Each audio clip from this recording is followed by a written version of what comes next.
In 2013, Dr. Ana Gonzalez-Angulo was at the forefront of curing breast cancer.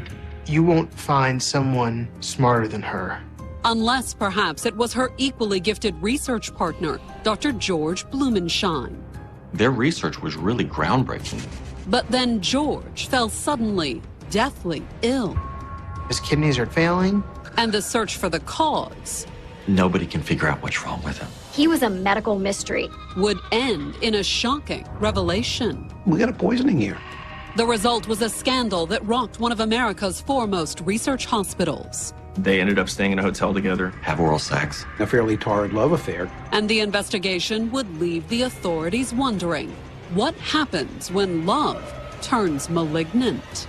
The defendant had a fatal attraction.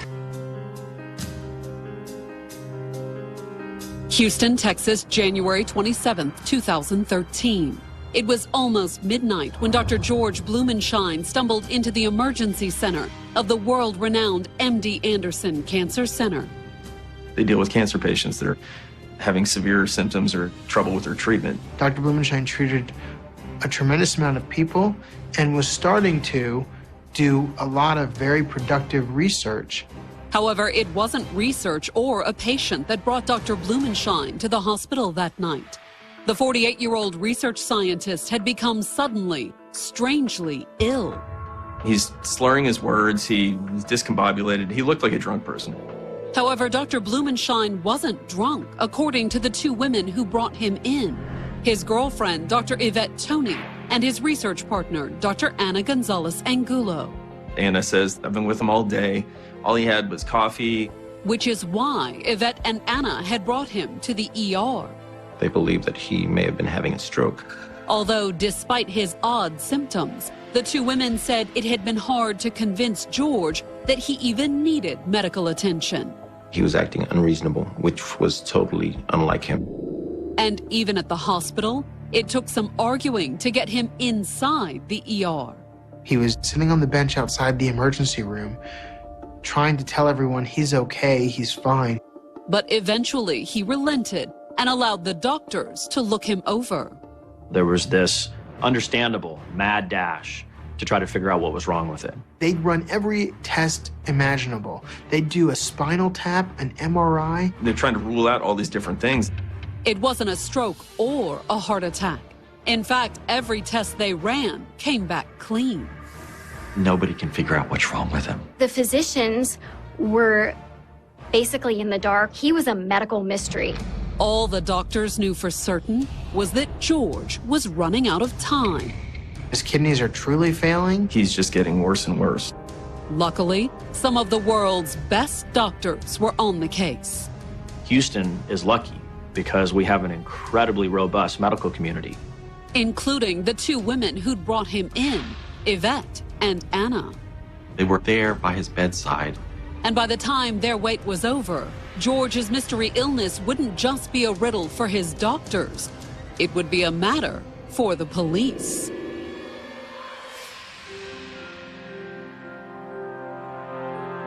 Born in 1971, Ana Gonzalez-Angulo grew up in Colombia, a member of one of the country's most prominent families. She has an uncle who's a governor of one of the provinces there. They're a well-known, connected family.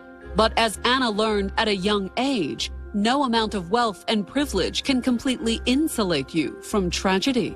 She had lost a relative, a close relative, to breast cancer. And for Anna, the devastating loss turned out to be life-changing. She decided at a fairly young age to pursue being a doctor.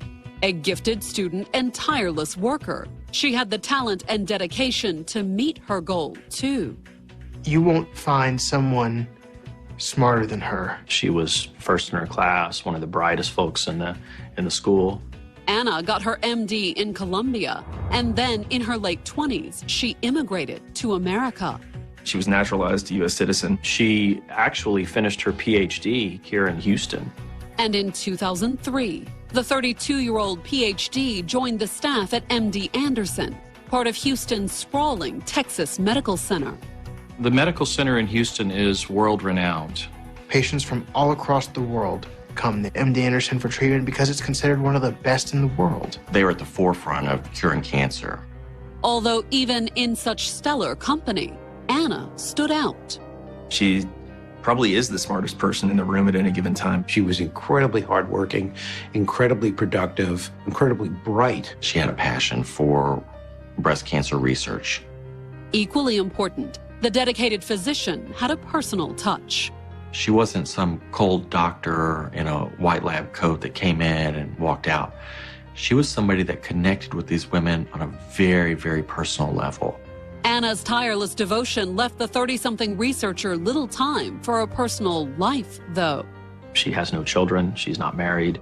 Instead, Anna's closest relationships were with her colleagues, people like Dr. George Blumenshine.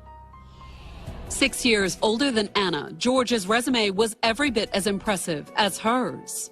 He studied head and neck cancers. He went to the best schools. He was well known for his work. By all accounts, he was a well-respected physician who was at the top of his field.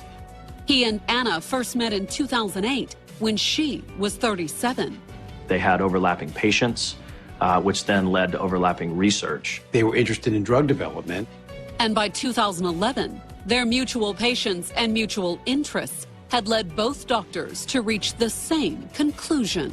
They said, hey, let's work together. Started researching together the interplay between breast cancer and head and neck cancers and treatments that would be beneficial for both. George certainly had every reason to want to work with such a gifted researcher. She enjoyed an incredible reputation, one of the brightest and best breast cancer oncologists in the world. She truly was someone on whom a number of people had pinned their hopes for advancements in the treatment and cure of cancer. And for Anna, George had expertise she lacked. His involvement is basically clinical trials. Dr. Blumenshine and Dr. Gonzalez made a really good team. And as the months passed, the team spent long hours in the lab together. Both during the week and on weekends. Going to a lot of dinners, a lot of meetings together. They would publish research together. And as interest in that research grew, they were often invited to speak at conferences around the world. Vietnam, Dubai, they traveled sometimes 3-4 days out of the week. Obviously, the research partners became close. She considered him a close personal friend and colleague. Anna had also become close to George's long-term girlfriend, Dr. Yvette Toney. Yvette first met George in the late 90s, and for a time they worked together at MD Anderson. She's a PhD, she's an epidemiologist. It wasn't long after that they had begun dating. Dr. Toney is a beautiful, incredible, self-made woman. She put herself through school. She worked really hard. By 2011, Yvette had long since left MD Anderson for a job in pharmaceutical research, but she was still dating George after 14 years. Dr. Blumenshine was this almost commitment phobe. You know, she wanted to get married. He wasn't sure he wanted to get married. However, that same year, the couple had taken a huge step towards commitment. He and Yvette Toney were planning on having a child. Although considering they were both in their late 40s, having a child may have been an even bigger commitment than they expected. They had gone to several doctors to look at in vitro fertilization and were working very hard and spending a lot of money to try and have a baby. And in September of 2012, when George confided in his research partner about their troubles conceiving, Anna did her best to be supportive. Anna was a friend, someone who cared about them as a couple. But the work came first. Their research was really groundbreaking. And thanks in part to George's able assistance, it appeared that Anna was on the verge of the sort of success that she had been chasing her entire life. She was in the process of making major breakthroughs in cancer research. But late on the evening of January 27, 2013, Anna would have an entirely different sort of medical mystery on her hands. Her research partner was dying, and no one could figure out why.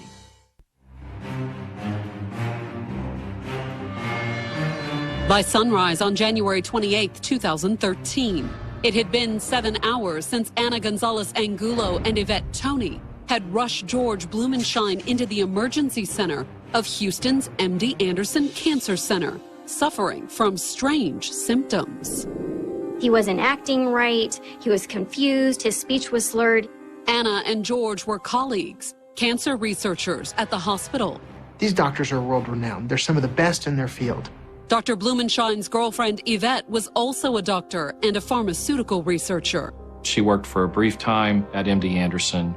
Now she was there watching her boyfriend slowly slip away. His kidney function was plummeting. His body was in severe distress. And the doctors had no idea what was causing it. They're running out all kinds of tests, every test under the sun you could possibly imagine. You think stroke, heart attack, something maybe congenital. All the usual tests came back negative, though. This was a mystery diagnosis. But then, on January 31st, after almost 4 days in the ICU, a breakthrough. The kidney specialist comes in and realizes there's a cloud in George Blumenshine's urine, and he takes a sample from that, puts it under the microscope, and is floored by what he sees. His urine, it had crystals in it. And those crystals could only indicate one thing: ethylene glycol. Ethylene glycol is the main ingredient in antifreeze. The people from the emergency room said, we got a problem, we got a poisoning here. At least that's what the doctors assumed. He didn't ingest this on purpose. Someone had to give it to him. But who would want to poison one of the most prominent cancer researchers in the world? After placing George on dialysis in a desperate attempt to restore kidney function, the emergency room staff contacted the authorities, and an investigator tried to get a statement from the doctor. I did what was probably a 5-minute interview because of the amount of pain that he was in. So with the doctor in no real condition to speak, the investigators turned to the closest thing to next of kin, George's girlfriend of nearly 16 years, Dr. Yvette Toney. Yvette described the night prior to him being hospitalized and the events that occurred.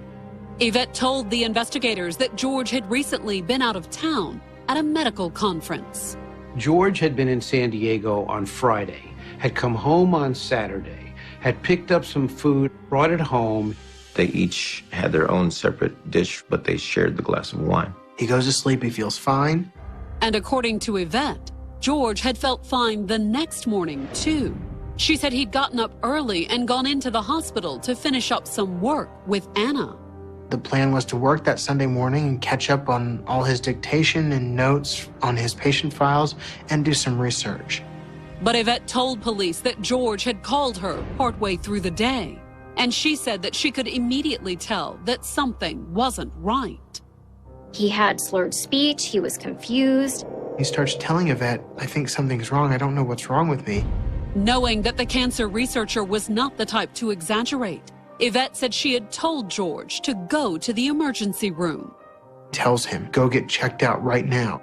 And when she didn't hear back from him for a while, Yvette said she had assumed that George had taken her advice. He was in the hands of his colleagues, all trained medical professionals. If something was really that wrong with him, somebody would figure it out and get him to where he needed to be.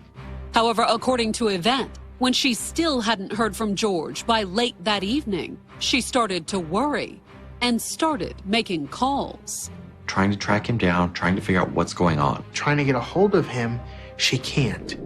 Yvette said that finally, at a little before 10 o'clock, she had called Anna. She calls Dr. Gonzalez and says, where is George? Anna's answer, George was at her house. Dr. Blumenshine, like any other doctor, doesn't like to go to the doctor, so he doesn't. He ignores Yvette Toney's advice and goes to Anna's house. Yvette said she'd rushed straight to Anna's, exasperated at George's stubbornness. She says, stay right there. I'm going to come get him. I'm taking him to the hospital. But Yvette told police that by the time she'd gotten to Anna's, George was gone. He wrestled his keys away from her, got in his car, and left. He's on his way to MD Anderson. Terrified, Yvette said she and Anna had rushed to the cancer center, where they found George milling around aimlessly outside the building. He looks drunk. He looks like stumbling drunk. He could have killed someone or killed himself, driving in that state of mind. However, Yvette said he had still refused to go to the emergency room, despite his condition. I think a doctor could be on fire and they wouldn't go to the doctor. It would take an act of God for them to actually go. She said the best they could do was get him to sit down on a bench near the emergency room. They were trying to coax him along. Yvette said she'd tried to reason with George. Dr. Blumenshine was incredibly resistant. He's combative. He's belligerent. And when that didn't work, She takes out her phone and she videotapes what he's doing so she can show him how he's acting. So he could say that there was obviously something wrong with him. Last 8 hours or so, I've gotten progressively discoordinated. finally, after almost 2 hours at the hospital and more than 8 hours after his symptoms first appeared, Yvette and Anna had gotten George into the ER. Dr. Gonzalez had to call the emergency room to have 2 physicians come and take Dr. Blumenshine because he wasn't being cooperative. That's what Yvette told the investigators. But would Anna back up George's girlfriend about the events prior to the poisoning? Dr. Gonzalez had been with Dr. Blumenshine for most of the entire day. And when the investigator phoned her to ask for an interview, the cancer researcher said she'd be happy to help just as soon as she was able. They're very busy people. George, still in recovery, was in no condition to talk. He's out of it for, a couple days. So while waiting to interview Anna, the investigators started talking to her and George's fellow researchers at MD Anderson. There were a number of colleagues who were not involved in his medical treatment, who were just concerned about how he was doing. And they feared it might be too late. Ethylene glycol, it destroys your kidneys. It was also readily available in the cancer center's labs, according to George's coworkers. It's used in laboratories for solutions and chemical agents in the laboratory. It appeared unlikely that the experienced researcher would somehow ingest the substance by accident. But was it possible a jealous colleague had slipped him the poison? George's fellow doctors couldn't think of anyone who might have held a grudge. The folks that talked about Dr. Blumenshine as a doctor had nothing but glowing things to say. However, while his colleagues had nothing but praise for him professionally, rumor around the cancer center was that the researcher had a hard time separating his professional and personal life. It was no secret that George and his research partner / protege shared a close bond. Anna and Dr. Blumenshine spent a tremendous amount of time together. They would travel the world together, travel to different countries, speaking. As is often the case in people who work closely together for long hours, their friendship became more intense. And their conduct became less than professional. He openly gushed about her, referred to her as his little princess. Dr. Gonzalez was very touchy-feely with Dr. Blumenshine. Soon, rumors spread like contagion around the cancer center. They seemed, to the people in the department, to be growing closer and closer. Not that anyone had any real proof, of course. People asked Anna, and Anna would deny it to some people. But according to what their fellow doctors told police, everyone at MD Anderson knew what was going on between George and Anna. They were having a fairly torrid love affair. By Wednesday, February 6, 2013, it had been 10 days since Dr. Anna Gonzalez-Angulo's research associate, Dr. George Blumenshine, had fallen mysteriously ill. And 6 days since doctors at Houston's MD Anderson Cancer Center had determined he'd been poisoned. It took probably 3 to 4 days before we were able to get that it was ethylene glycol that was causing the symptoms. And ever since then, the 48-year-old had been in the intensive care unit on dialysis. That's ultimately what saved his life. George was going to live, but he was far from well. It would be some time before the cancer researcher would be able to give a statement to the police. He doesn't really come to. He just sleeps and sleeps and sleeps. However, over the last few days, interviews with his colleagues had produced some very interesting, even scandalous information about Dr. Blumenshine and his 41-year-old research associate. You know, it was really kind of the worst kept secret at MD Anderson that Dr. Gonzalez and Dr. Blumenshine were having a relationship. And the fact that it was unprofessional wasn't the only reason it was scandalous. Practically everyone at MD Anderson knew that George had been dating another woman, Dr. Yvette Toney, for more than a decade. Dr. Blumenshine had lived with Yvette Toney for a number of years. And if the torrid affair wasn't shocking enough, George had been carrying on with Anna even as he and Yvette were attempting to take their relationship to a whole new level. They're trying to conceive a child together. Had Yvette found out about the affair and taken revenge on her lover? It seemed plausible, except for one thing. She was the one who'd badgered him into going to the emergency room. If it weren't for Yvette Toney, Dr. Blumenshine would probably have died. But did that mean she was innocent, or just that she'd had second thoughts? The investigators weren't sure, and they weren't ready to call her a suspect, not before they interviewed the other woman in the love triangle, Anna Gonzalez-Angulo. When the investigators sat down with Anna that Wednesday afternoon, she admitted to having an affair with George, more or less.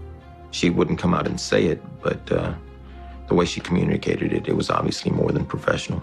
And according to Anna, that had made someone angry. Leading up to the poisoning, a letter appeared threatening to out their relationship to their employers.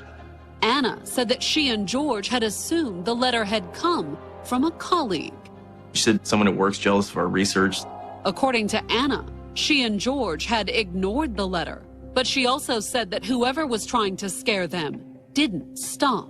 She also indicated that there were phone calls made to her office phone, threatening phone calls. Someone had called her office and said, "Stay away from Dr. Blumenshine." Anna said she had ignored those threats too. She blew those off. I mean, she just chalked it up to almost a prank phone call. But based on what happened in December of 2012, whoever made the calls hadn't been joking. She indicated that she had been assaulted. According to Anna, two people, a man and a woman, had attacked her outside her townhouse. She was knocked to the ground. They beat her, they kicked her in the ribs and in the stomach. Inexplicably, Anna said her attackers had run off without taking anything, and that she had immediately contacted George. She and Dr. Blumenshine went to the police department for her to report the assault. They took photographs of her injuries. She had bruises on her abdomen. She had a bruise on her eye. An affair, an assault on the other woman, and an attempt to kill the unfaithful boyfriend. It was looking like the investigators had found their suspect. There would be a logical connection that it could be Yvette Toney. However, before they made an arrest, there was still one statement the investigators wanted to get: the intended victim. Even after the doctors realized that George had been poisoned, he had spent several weeks in the ICU, near death, but on dialysis. That's ultimately what saved his life. And even when he was finally able to talk, he was far from well. He couldn't move, he couldn't get up. But as sick as he was, George did confirm that he was having an affair with Anna. According to George, his relationship with Anna had started out as purely professional. They had worked together very closely for a number of months. They shared patients. They had started researching together. But George told the investigators that in March 2011, while he and Anna were working late one evening, Anna started making advances toward Dr. Blumenshine. They were in front of a computer that she just leaned over and started stroking his neck and stroking his hair and then kissing his neck. At least that's the way George claimed the affair had started. He said she was definitely the aggressor in the relationship. George said that he'd tried to keep things professional. But then, in the fall of 2011, when he and Anna were at a conference in Sweden. They ended up staying in a hotel together, and that's when their sexual relationship commenced. But according to George, their sexual relations were limited. Their relationship was always him receiving oral sex. They had never actually consummated their relationship as far as full sexual intercourse goes. George claimed that Anna had always wanted to sleep with him, but he said he just couldn't do that to Yvette. Actually having sex with Anna would be on an entirely different level of betrayal to him. The investigators weren't so sure Yvette would see it that way. But when they started asking if she might be the one behind the attempt on his life, George said no. Yvette didn't even learn anything about this until he was lying in the hospital almost dead. And according to George, she only knew because he had confessed to the affair when he feared he was going to die. He came clean with Yvette. George claimed his confession had caught Yvette completely by surprise. She felt like such a fool. So according to George, Yvette didn't have a motive to try and murder him. Yvette did nothing wrong except love a man who cheated on her. So how did George explain the poison, the threatening letters and phone calls, and the attack on Anna outside her townhouse? There was an amazing amount of strange and weird incidents. George didn't deny that, and he knew when they started, too. And it didn't have anything to do with Yvette discovering his affair. George told the investigators that he and Yvette had recently decided to try and have a child together. While Dr. Blumenshine was carrying on with Dr. Gonzalez, Yvette Tony did get pregnant. Understandably, he hadn't shared the good news with Anna. He didn't tell her that Yvette had gotten pregnant. However, in the fall of 2012, that pregnancy had ended in a devastating miscarriage. They're both very distraught and very upset. So upset that Anna knew something was wrong. She pressed him enough, and he admitted that she had a miscarriage. And then, shortly after, these bizarre things start happening. In hindsight, George said it should have been obvious that the threatening letters and phone calls began after Anna learned he and Yvette were trying to have a baby. She ended up figuring out what was going on, that she and Dr. Blumenshine weren't going to end up together. However, prior to the attempt on his life, he didn't want to believe it.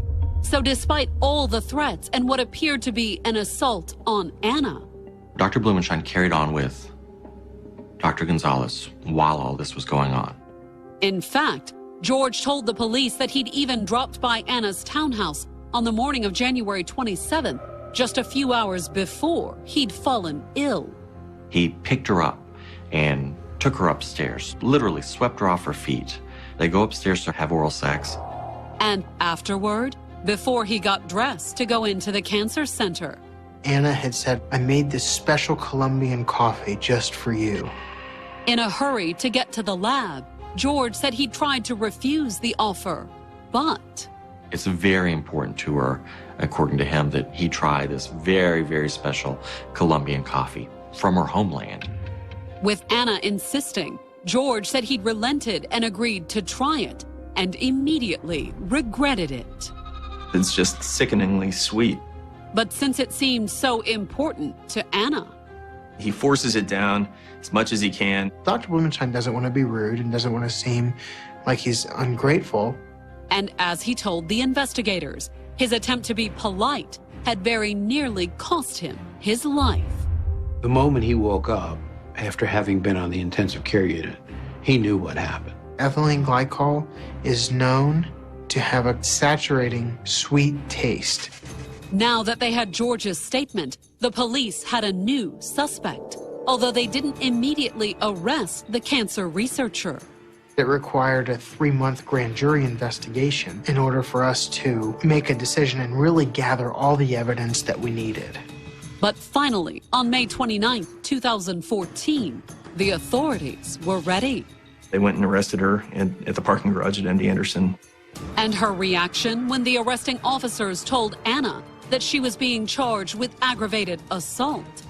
Stunned disbelief. She responded, I just talked to George about this. I told him it was Yvette. When Dr. Ana Gonzalez-Angulo stood trial on September 15, 2014, the 43-year-old cancer researcher wasn't the typical criminal defendant. She was an amazing doctor.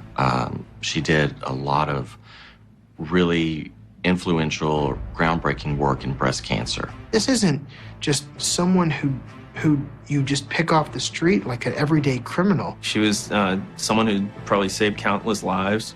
But according to the prosecution, she was a criminal. Accused of poisoning her lover, Dr. George Blumenshine, she was on trial for aggravated assault. It's a first-degree felony. It carried a punishment range of between 5 years and 99 years or life in prison. And according to the prosecution, the fact that Ana was a world-renowned cancer researcher who'd saved countless lives didn't absolve her of the crime. If anything, the prosecutors believe that made what she'd allegedly done even worse. Ana Maria Gonzalez-Angulo is one of the most conniving, cunning, and calculated defendants I have ever prosecuted. In his opening statement, the prosecutor said that the attempt on George's life started with the affair he'd been having with Ana since 2011, an affair the prosecutors claimed that Ana had taken far more seriously than George. The defendant had a fatal attraction. George, on the other hand, had seen their relationship as a fling, prosecutors claimed. There was no way he would leave Yvette Tony, his girlfriend of 17 years. They had planned to have this child. And according to the prosecutors, that had infuriated Ana. She became absolutely and totally obsessed with him and wanting him.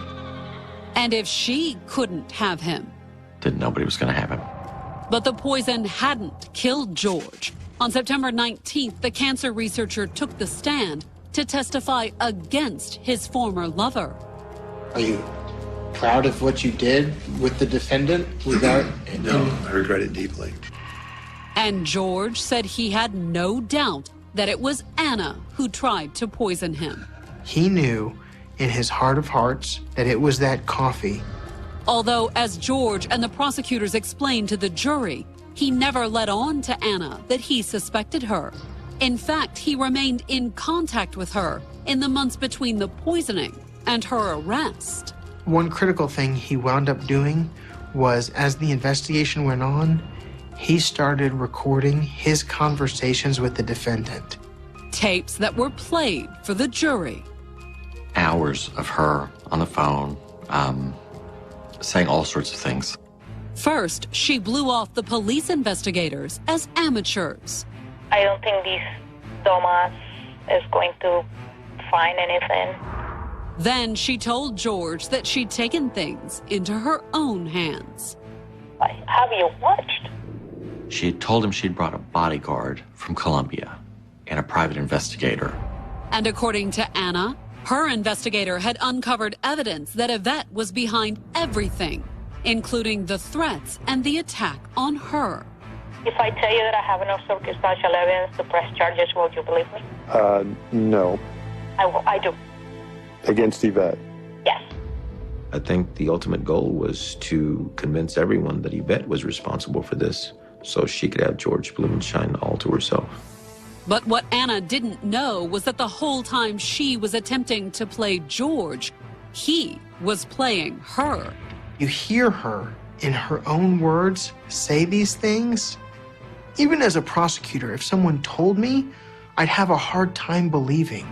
And if the private detective did have evidence against Yvette, as Ana claimed, why hadn't she come forward with it prior to her arrest? According to the prosecutors, the answer was simple. She'd made the whole thing up, just like the threatening phone calls. I couldn't find one call coming into her office extension on the dates and times that she indicated. And the assault outside her townhouse. Police didn't believe that the bruises fit what she was trying to say had happened to her. They weren't significant enough to be beaten the way she said she'd gotten beaten. And as for her alleged motive, Yvette took the stand after George and testified that what he'd previously told the police was true. She'd had no idea about the affair. I trusted her. I trusted him. In fact, Yvette testified that until George confessed to her from what he thought might be his deathbed, she'd naively thought all those late nights at the lab and conference trips were entirely innocent. I felt betrayed. Besides, according to the prosecution's toxicology experts, there was no way Yvette could have poisoned George. If he had been poisoned on Friday or Saturday, when he presented to the emergency room, the intoxication would have worn off by that point. The only person with the opportunity, the means, and the motive was Anna. The defense disagreed on all three counts. For opportunity, they questioned the timeline put forth by the toxicology experts. It could have occurred potentially the night before. They also argued that Yvette, the wronged woman in the love triangle, had far more of a motive than Anna. Yvette Toney was a logical suspect. And as far as Anna's motive, the defense claimed that her relationship with George was a far cry from the fatal attraction obsession that the prosecutors described. She saw this as nothing more than a very casual relationship. One they said wasn't at all threatened by Yvette's pregnancy. Dr. Toney had already been pregnant with Dr. Blumenshine, and he had continued to carry on with Dr. Gonzalez. And the fatal attraction part? According to the defense, George had made that up to make himself more of a victim in Yvette's eyes. This consensual relationship has in fact been recast to heal wounds. Which was another point the defense made sure to make for the jury. The prosecution's entire case hinged on the testimony of a man who'd had an illicit affair behind his girlfriend's back, even after she'd suffered a devastating miscarriage. I didn't think he came across as sympathetic. I didn't think he came across as believable. He had lied to a great number of people. And as far as Anna having the means to poison George, the defense wrapped up its case by asking, why would such a gifted scientist use such a simple, easily traceable poison as ethylene glycol? If she wanted to hurt this man, this woman was smart enough to figure out to do it in a way that would be hard for others to figure out.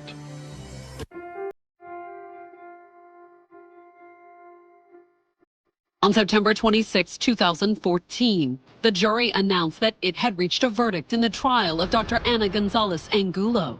The 43-year-old Colombian immigrant and breast cancer researcher was accused of poisoning her lover, Dr. George Blumenshine. We had charged her with aggravated assault with a deadly weapon, and the deadly weapon was ethylene glycol. At trial, the prosecution argued that Anna had tried to kill her lover after learning he was trying to have a child with his longtime girlfriend, Dr. Yvette Toney. It was because I'm not going to have him, no one's going to have him. Meanwhile, in an effort to raise reasonable doubt, the defense suggested that the woman George had cheated on had just as much opportunity and an even better motive to want him dead. We as her lawyers felt that Yvette Toney knew that this relationship was going on, or at least strongly suspected it. Which had the jury believed. We, the jury, find the defendant, Ana Maria Gonzalez-Angulo, guilty of aggravated assault. The guilty verdict stunned the defense. All of us collectively felt like we had gotten punched in the gut. But no one was more shocked than Anna. I think she thought she was going to get away with this because her whole life she was the smartest person in school, smartest person in medical school, and she was a star at MD Anderson.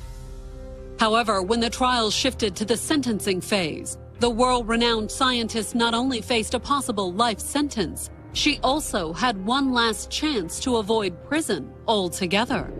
She was eligible for the jury to give her probation. In the penalty phase, Anna's attorneys argued that the brilliant cancer researcher belonged in her lab, not behind bars. We felt like she was an ideal probation candidate. To prove their point, They put a series of the doctor's patients on the stand. It was very emotional. We heard from women who had suffered through breast cancer. I've been fighting this since 1995, and I wouldn't be here today without her. The patients that testified on our behalf in the penalty phase loved her. But would the emotional testimony from her former patients make a difference when the jury announced its decision on September 29? She ended up being sentenced to 10 years in prison and a $10,000 fine. The defense considered that a victory. They could have gone all the way up to life. However, for the prosecutors, the fact that the world-class cancer researcher will serve time sent a powerful message. And that message is that it doesn't matter who you are, it matters what you do.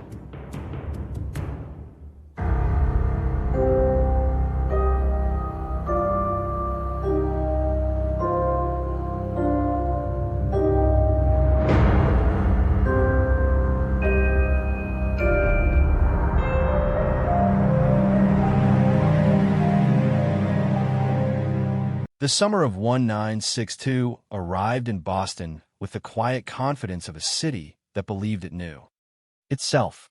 Morning commuters filled the sidewalks before sunrise. Neighborhood bakeries welcomed familiar customers, and apartment windows stood open to invite the warm air drifting in from the harbor. It was a city built on routine, where faces became recognizable after only a few walks down the same street, and strangers were often greeted with cautious kindness rather than suspicion.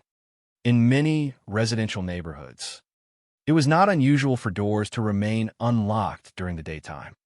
Delivery workers came and went. Maintenance staff visited apartment buildings without attracting attention. And people who introduced themselves as repairmen or inspectors were rarely questioned at length. Trust was woven into everyday life. It was an ordinary habit, almost invisible to those who lived there. Yet it would become one of the most haunting details in one of America's most debated criminal investigations. Long before the name, the Boston Strangler, appeared in newspaper headlines. Before investigators assembled one of the largest homicide investigations the city had ever witnessed. And before millions of Americans learned to associate Boston with fear instead of history.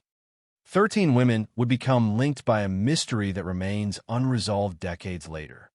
Even today, more than half a century after the murders, one central question refuses to disappear. Were all 13 women killed by the same individual? Or did investigators and the public unknowingly combine several separate crimes into a single terrifying legend? That uncertainty has transformed the Boston Strangler from a criminal case into an enduring historical puzzle, one whose answers remain incomplete despite advances in forensic science and years of renewed investigation. The story begins not with a notorious suspect, a dramatic confession, or a courtroom verdict. It begins with an ordinary woman living an ordinary life inside an ordinary apartment. On a summer afternoon that should have passed unnoticed. Anna Lesniak-Sleezers was 55 years old, originally from Latvia. She had built a quiet life in Boston after enduring the hardships that had shaped much of Europe during the previous decades. Widowed and living alone, she was known by neighbors as careful and private. She did not have a reputation for recklessness, nor was she known for welcoming strangers into her home without reason. Like many residents in the city, however, she lived in a community where everyday interactions with unfamiliar people rarely inspired fear. Service workers, delivery personnel, and maintenance employees moved through apartment buildings as part of normal life. Nothing suggested that opening a door could become a fatal decision. On June 14, 1962, concern replaced routine when Anna's son arrived to visit his mother. The visit should have been uneventful. Instead, repeated attempts to reach her received no response. As worry grew, he entered the apartment and encountered a scene that immediately shattered any expectation of normality. Anna was lying on the floor, The belt from her bathrobe had been wrapped tightly around her neck. Her clothing had been disturbed, and investigators would later determine that she had died from mechanical asphyxiation caused by strangulation. There were also indications that she had been sexually assaulted, although the forensic limitations of the early 1960s meant that many questions could not be answered with certainty. Perhaps even more unsettling was what investigators did not find. The apartment showed almost no evidence of forced entry. There were no broken locks, no shattered windows, and no obvious signs that someone had violently forced their way inside. Little property appeared to be missing. Robbery did not seem to provide a convincing explanation for the crime. Instead, the evidence suggested a possibility that was deeply unsettling. Whoever had entered Anna's apartment may have done so because she willingly opened the door. At the time, detectives approached the homicide as an isolated event. Every city experiences murders that emerge from personal conflicts, domestic disputes, robberies gone wrong, or countless other circumstances. Nothing immediately indicated that Anna's death represented the beginning of something larger. The investigation focused on identifying anyone who may have known her, retracing her recent activities, and searching for evidence that might point toward a specific suspect. No one yet imagined that her name would become the first in a list that would eventually stretch to 13. Yet only 2 weeks later, another woman would be found dead under circumstances that were impossible to ignore. Then another followed almost immediately afterward. As similarities accumulated, coincidence became increasingly difficult to accept. The pattern emerging before investigators was unlike anything Boston had recently experienced. The victims were women. Many lived alone. There were no obvious signs of forced entry. Strangulation appeared repeatedly as the method of killing. These similarities gradually transformed individual homicide investigations into something much more alarming. Detectives found themselves confronting the possibility that a single offender might be moving through the city with alarming confidence. While investigators struggled to interpret the growing pattern, the public knew almost nothing about what was unfolding. Daily life continued across Boston. Families attended work and school. Shops opened each morning. Apartment hallways echoed with the ordinary sounds of neighbors greeting one another. Few residents understood that the assumptions underpinning their sense of security were already beginning to fracture. The absence of forced entry in Anna's apartment quietly introduced a terrifying implication. If victims were voluntarily opening their doors, then the offender did not need extraordinary physical strength or sophisticated burglary skills. Instead, he may have relied on something far more common, and therefore far more dangerous: the ability to appear trustworthy. Investigators later considered the possibility that the offender presented himself as a maintenance worker, a delivery employee, or someone requesting assistance. Such explanations fit naturally within the customs of the time. In the early 1960s, refusing entry to someone claiming to perform legitimate work was far less common than it would become in later decades. This possibility also explained why apartments frequently showed no signs of forced entry. It suggested not only planning but patience, social confidence, and an understanding of ordinary human behavior. If true, the offender's greatest weapon may not have been the ligature eventually used to kill his victims. It may have been the simple act of convincing another person that he belonged on the other side of the door.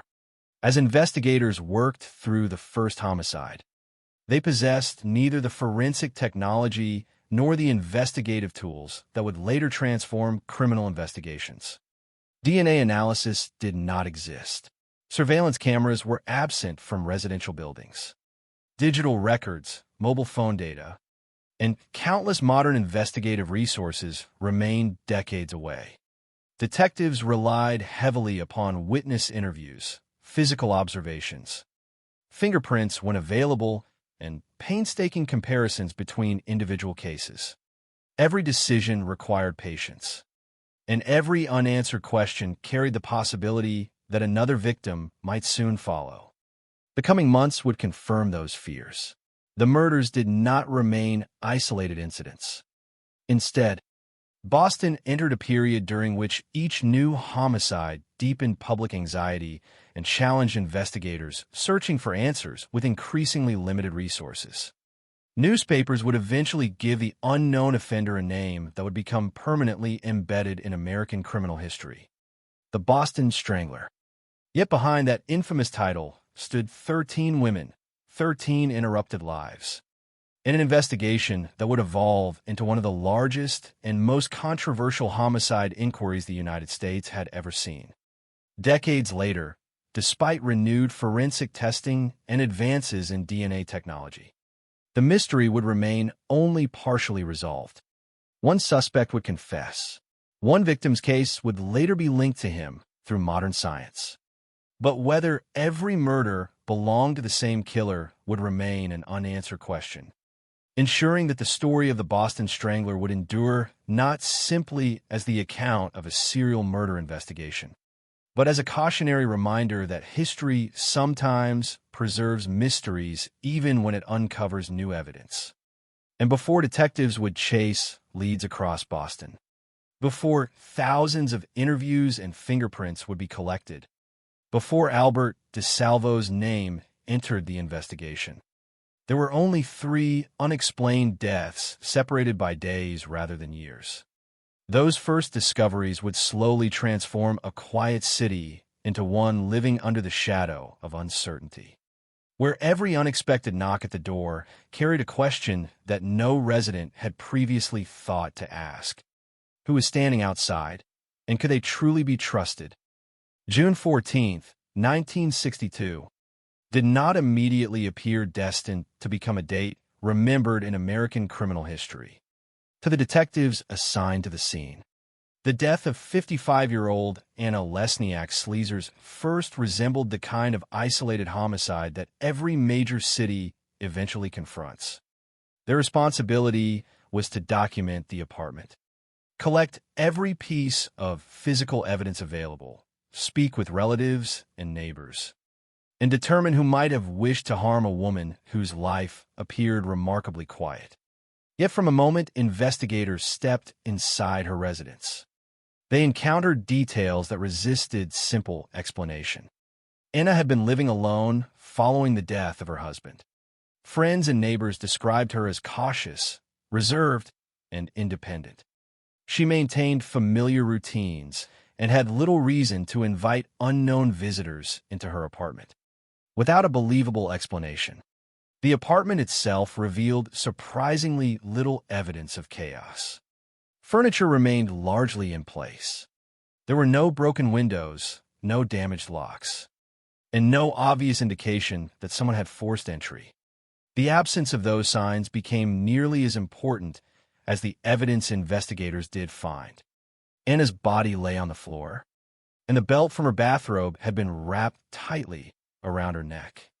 Medical examination later concluded that she had died from mechanical asphyxiation caused by strangulation. Investigators also documented indications of sexual assault, although the forensic limitations of the era prevented many questions from being answered with certainty. In 1962, investigators lacked DNA analysis and many of the scientific techniques that later generations would consider standard. Much depended upon careful observation, witness interviews, fingerprints when available, and painstaking comparison between crime scenes.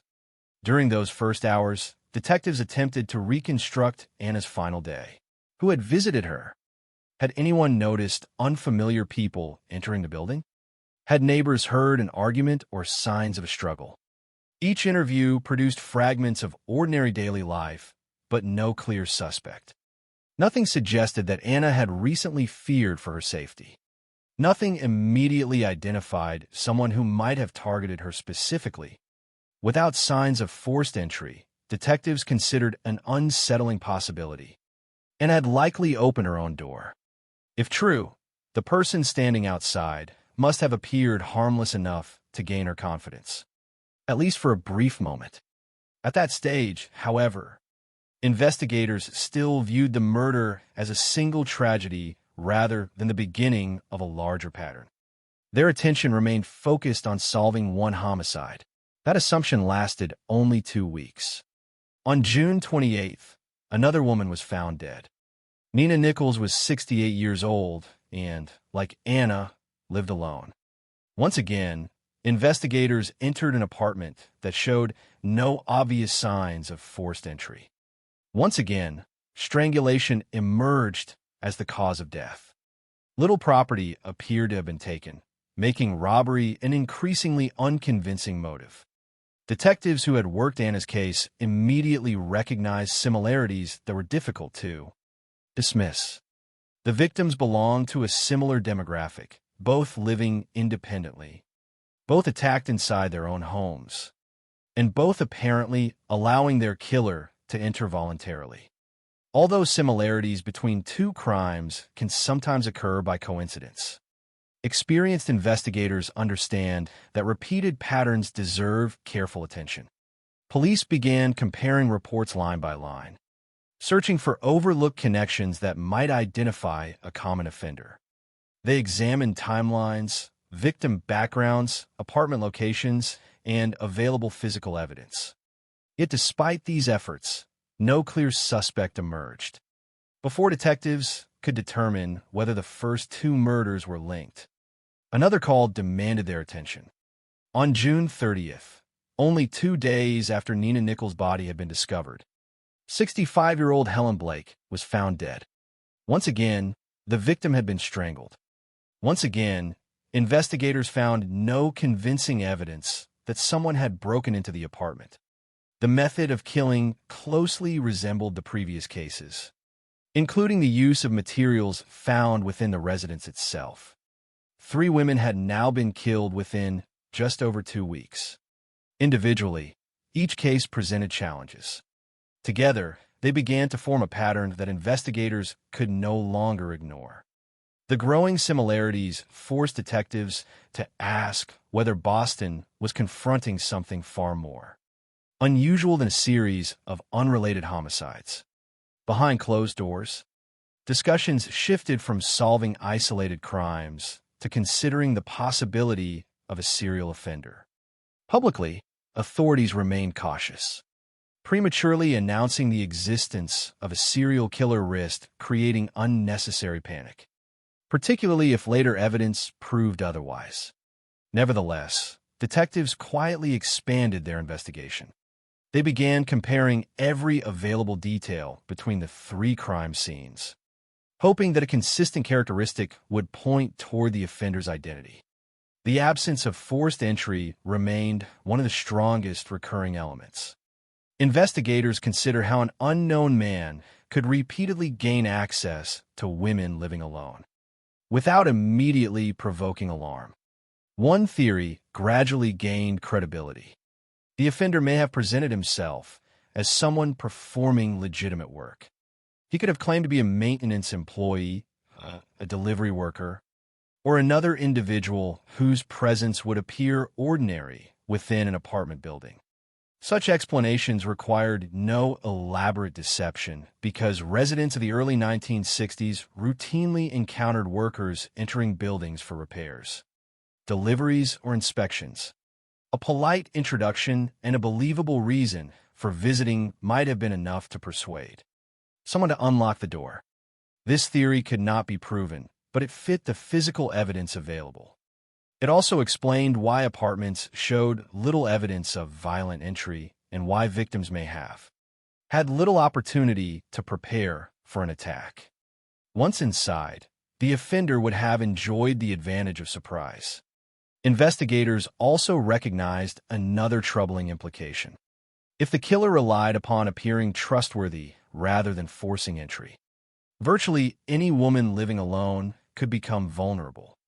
There would be no broken window to warn neighbors, no loud attempt to force a lock, and no obvious signal that danger had arrived.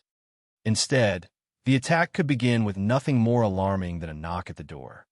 As police worked through growing stacks of reports, Boston itself remained largely unaware of how rapidly the investigation was changing. Most residents learned only fragments through newspaper coverage. Yet even those early reports began attracting attention. 3 women had died under remarkably similar circumstances in less than 3 weeks. Questions naturally followed. Was someone deliberately targeting women inside their homes? Were investigators searching for one offender or several?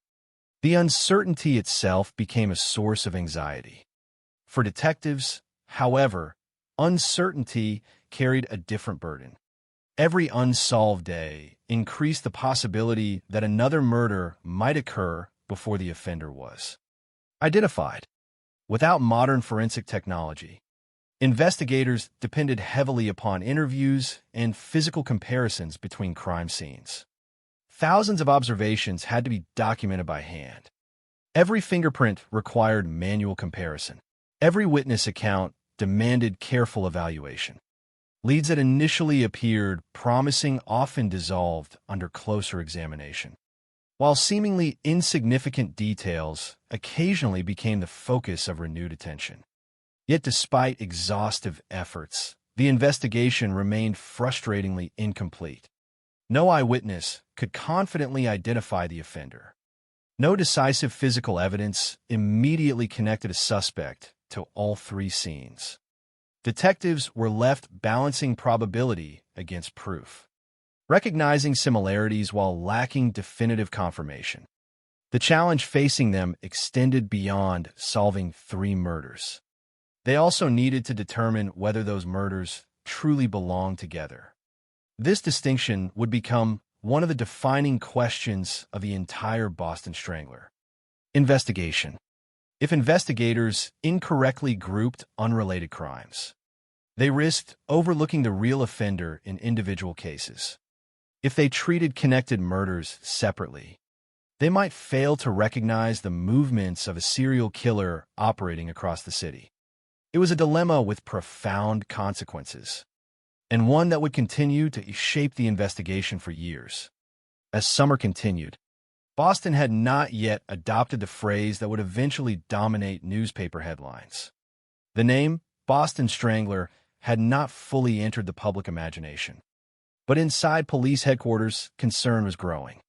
3 women had died in circumstances too similar to dismiss.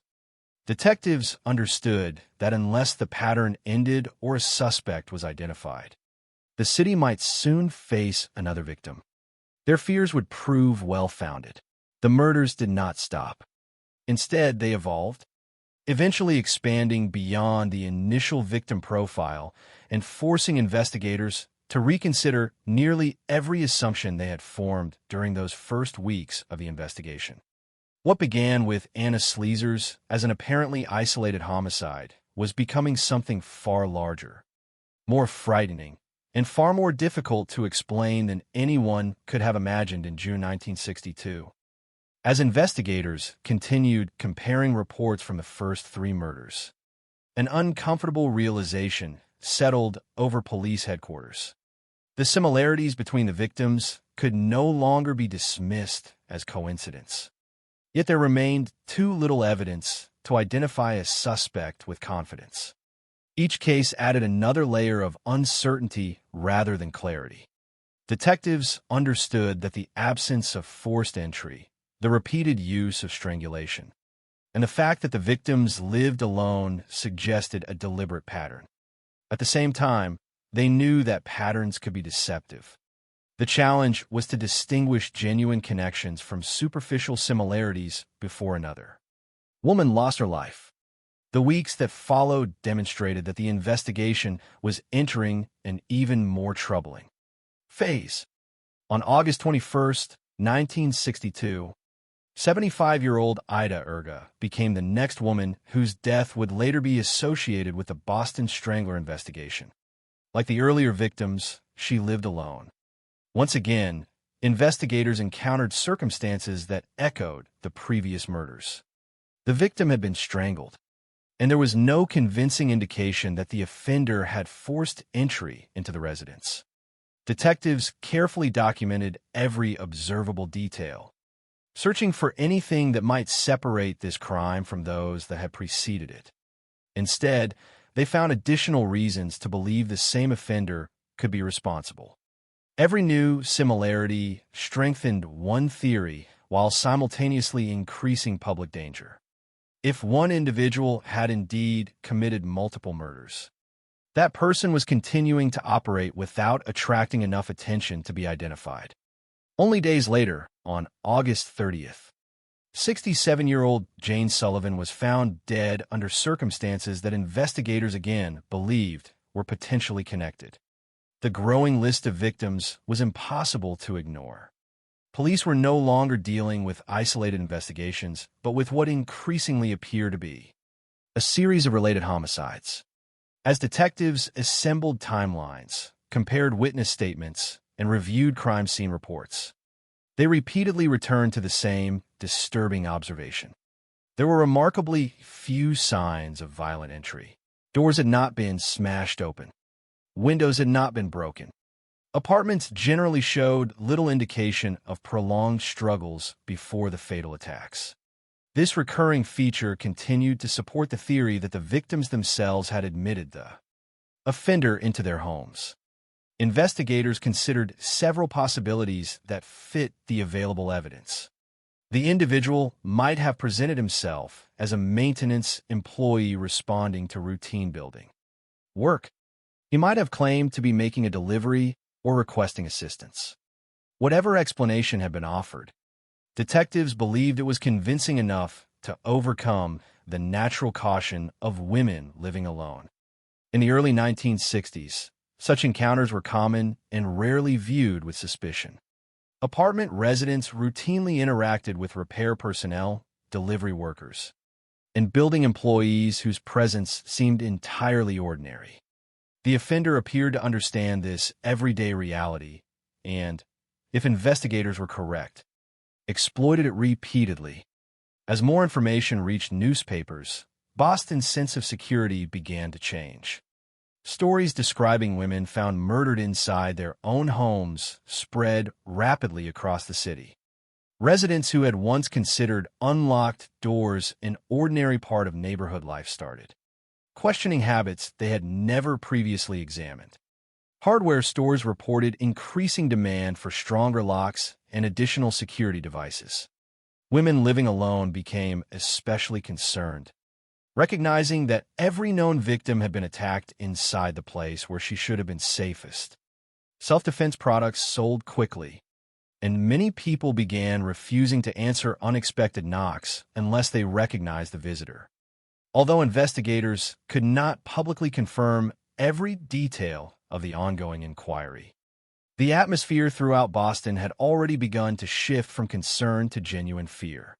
The investigation entered another significant phase on December 5, 1962, when 20-year-old Sophie Clark was discovered dead. Her murder immediately attracted extraordinary attention because it differed from earlier cases in one crucial respect. Sophie was far younger than the previous victims. Until then, investigators had largely been examining attacks against older women living alone. Sophie's age challenged assumptions that detectives had gradually developed over the preceding months. If the same offender had committed this murder, then his victim selection was broader than previously believed. If not, investigators faced the possibility that more than one offender might be responsible for crimes that appeared superficially similar. At Sophie's apartment, investigators documented details consistent with earlier murders. She had been found lying on her bed. A nylon stocking had been used to strangle her. The apartment showed little evidence of extensive disturbance or theft. Once again, detectives believed there had been no forced entry, suggesting that Sophie had voluntarily opened the door or otherwise allowed the offender inside. The similarities could not be ignored, yet neither could the differences. Detectives now confronted an increasingly difficult question. Had the offender deliberately changed his preferred victim profile? Or had investigators mistakenly combined separate crimes into a single investigation? This uncertainty became one of the defining characteristics of the Boston Strangler case and would continue to shape debate for decades before police could fully reassess their theories. Another young victim was added to the growing list. On December 31st, 1962, 23-year-old Patricia Bissett was found murdered. Once more, investigators observed a scene that appeared carefully controlled. Reports indicated little evidence of a major struggle. The victim had been strangled, and detectives again noted the absence of obvious forced entry. To experienced investigators, these repeated characteristics suggested an offender who relied less upon overwhelming physical violence than upon surprise and control. The attacks appeared to unfold quickly after the offender gained access to the residence, limiting opportunities for victims to resist or attract attention from neighbors. Every additional murder expanded the investigation. Detectives compared physical evidence across crime scenes, reviewed reports involving known sexual offenders, and conducted interviews on an extraordinary scale. Ultimately, the investigation would involve hundreds of officers, more than 8,000 interviews, and the examination of thousands of fingerprints. Yet despite this enormous commitment of resources, the fundamental problem remained unchanged. The available evidence was insufficient to identify one individual beyond reasonable doubt. Modern forensic techniques capable of recovering and comparing DNA did not yet exist. Surveillance cameras capable of documenting movements into apartment buildings were absent. Investigators instead relied upon patient, methodical police work that often produced more questions than answers. As fear spread through Boston, ordinary routines changed dramatically. Women living alone increasingly replaced locks, purchased additional security devices, and enrolled in self-defense classes. Some reportedly kept knives or baseball bats near their beds while sleeping. Neighbors who once greeted unfamiliar visitors with little concern became noticeably more cautious. Apartment managers received questions about building security that previously would have seemed unnecessary. Newspapers continued reporting each new development, ensuring that the investigation remained at the forefront of public attention. The name Boston Strangler gradually became inseparable from the city's identity during this period, symbolizing not only an unknown offender, but also the uncertainty that surrounded every stage of the investigation. Despite growing public anxiety, detectives remained careful in their conclusions. They understood that similarities between cases did not automatically prove a single offender. Every homicide required independent evaluation, and every assumption needed supporting evidence. Nevertheless, the accumulating pattern could not be dismissed. Women living alone continued to be attacked inside their homes. Strangulation remained the recurring method of killing, and forced entry continued to be notably absent from many of the crime scenes. These common elements sustained the working theory that one offender might still be responsible for multiple murders. Yet beneath that apparent consistency lay subtle differences that investigators could not easily explain. Victim ages now range from young adults to elderly women. Some crime scenes contained indications of sexual assault, while others did not. Certain details appeared carefully staged, whereas others seemed less consistent.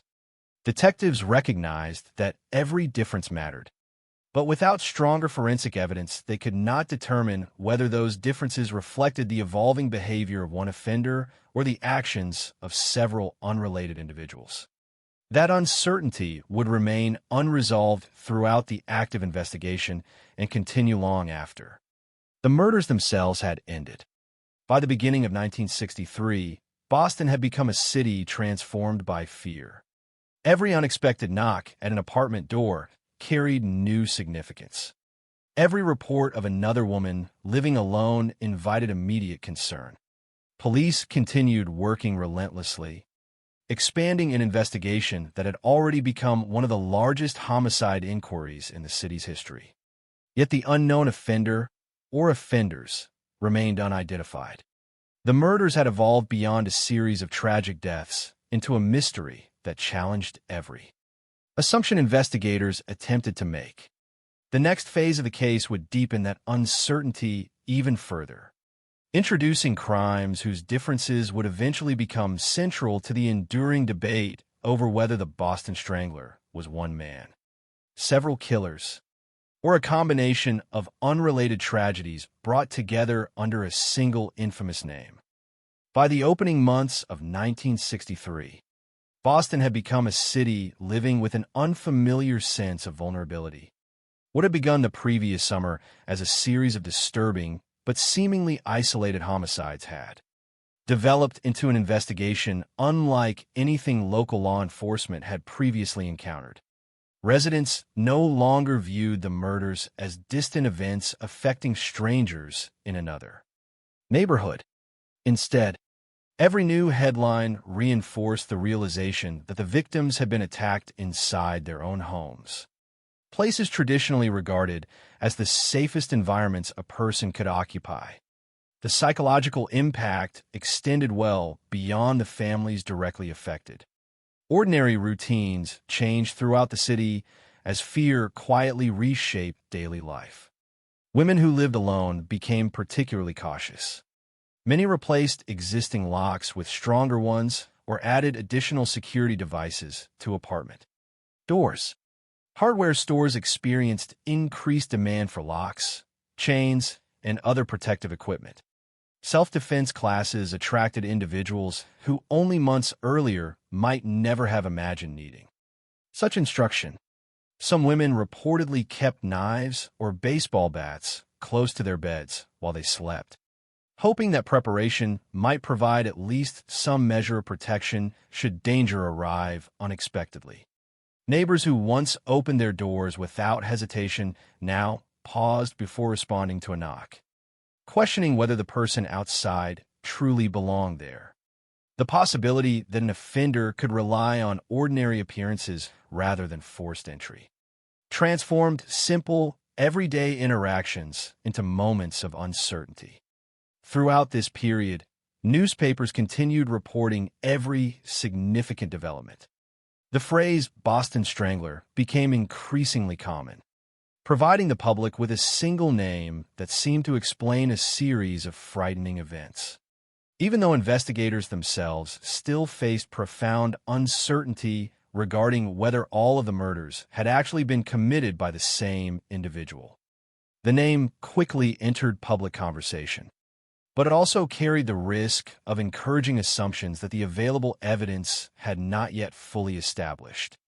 Detectives remained aware that similarities between cases did not automatically prove a single offender, and they continued evaluating each homicide individually while also searching for broader connections. Behind the scenes, the investigation expanded dramatically. Hundreds of investigators became involved as police committed extraordinary resources to solving the growing series of murders. More than 8,000 people would eventually be interviewed. Thousands of fingerprints were collected and compared. Records involving known sexual offenders were carefully reviewed in hopes that an overlooked connection might identify the person responsible. Every lead, regardless of how minor it initially appeared, required evaluation. Detectives recognized that the smallest inconsistency or forgotten observation might become the key to understanding the pattern that had emerged across multiple crime scenes. Yet despite this remarkable effort, investigators confronted limitations that modern detectives would scarcely recognize. DNA analysis had not yet been developed as an investigative tool. Biological evidence could not be compared with the precision available decades later. Residential surveillance cameras did not exist to document movements into apartment buildings. Digital communication records, mobile phone data, and computerized criminal databases remained technologies of the future. Instead, detectives depended upon interviews, handwritten reports, fingerprint comparisons, and careful observation of physical evidence.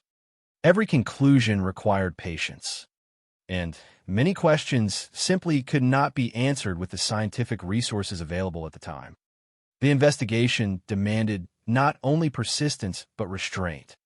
Detectives understood that prematurely identifying the wrong suspect could permanently damage the credibility of the inquiry while allowing the actual offender to remain free.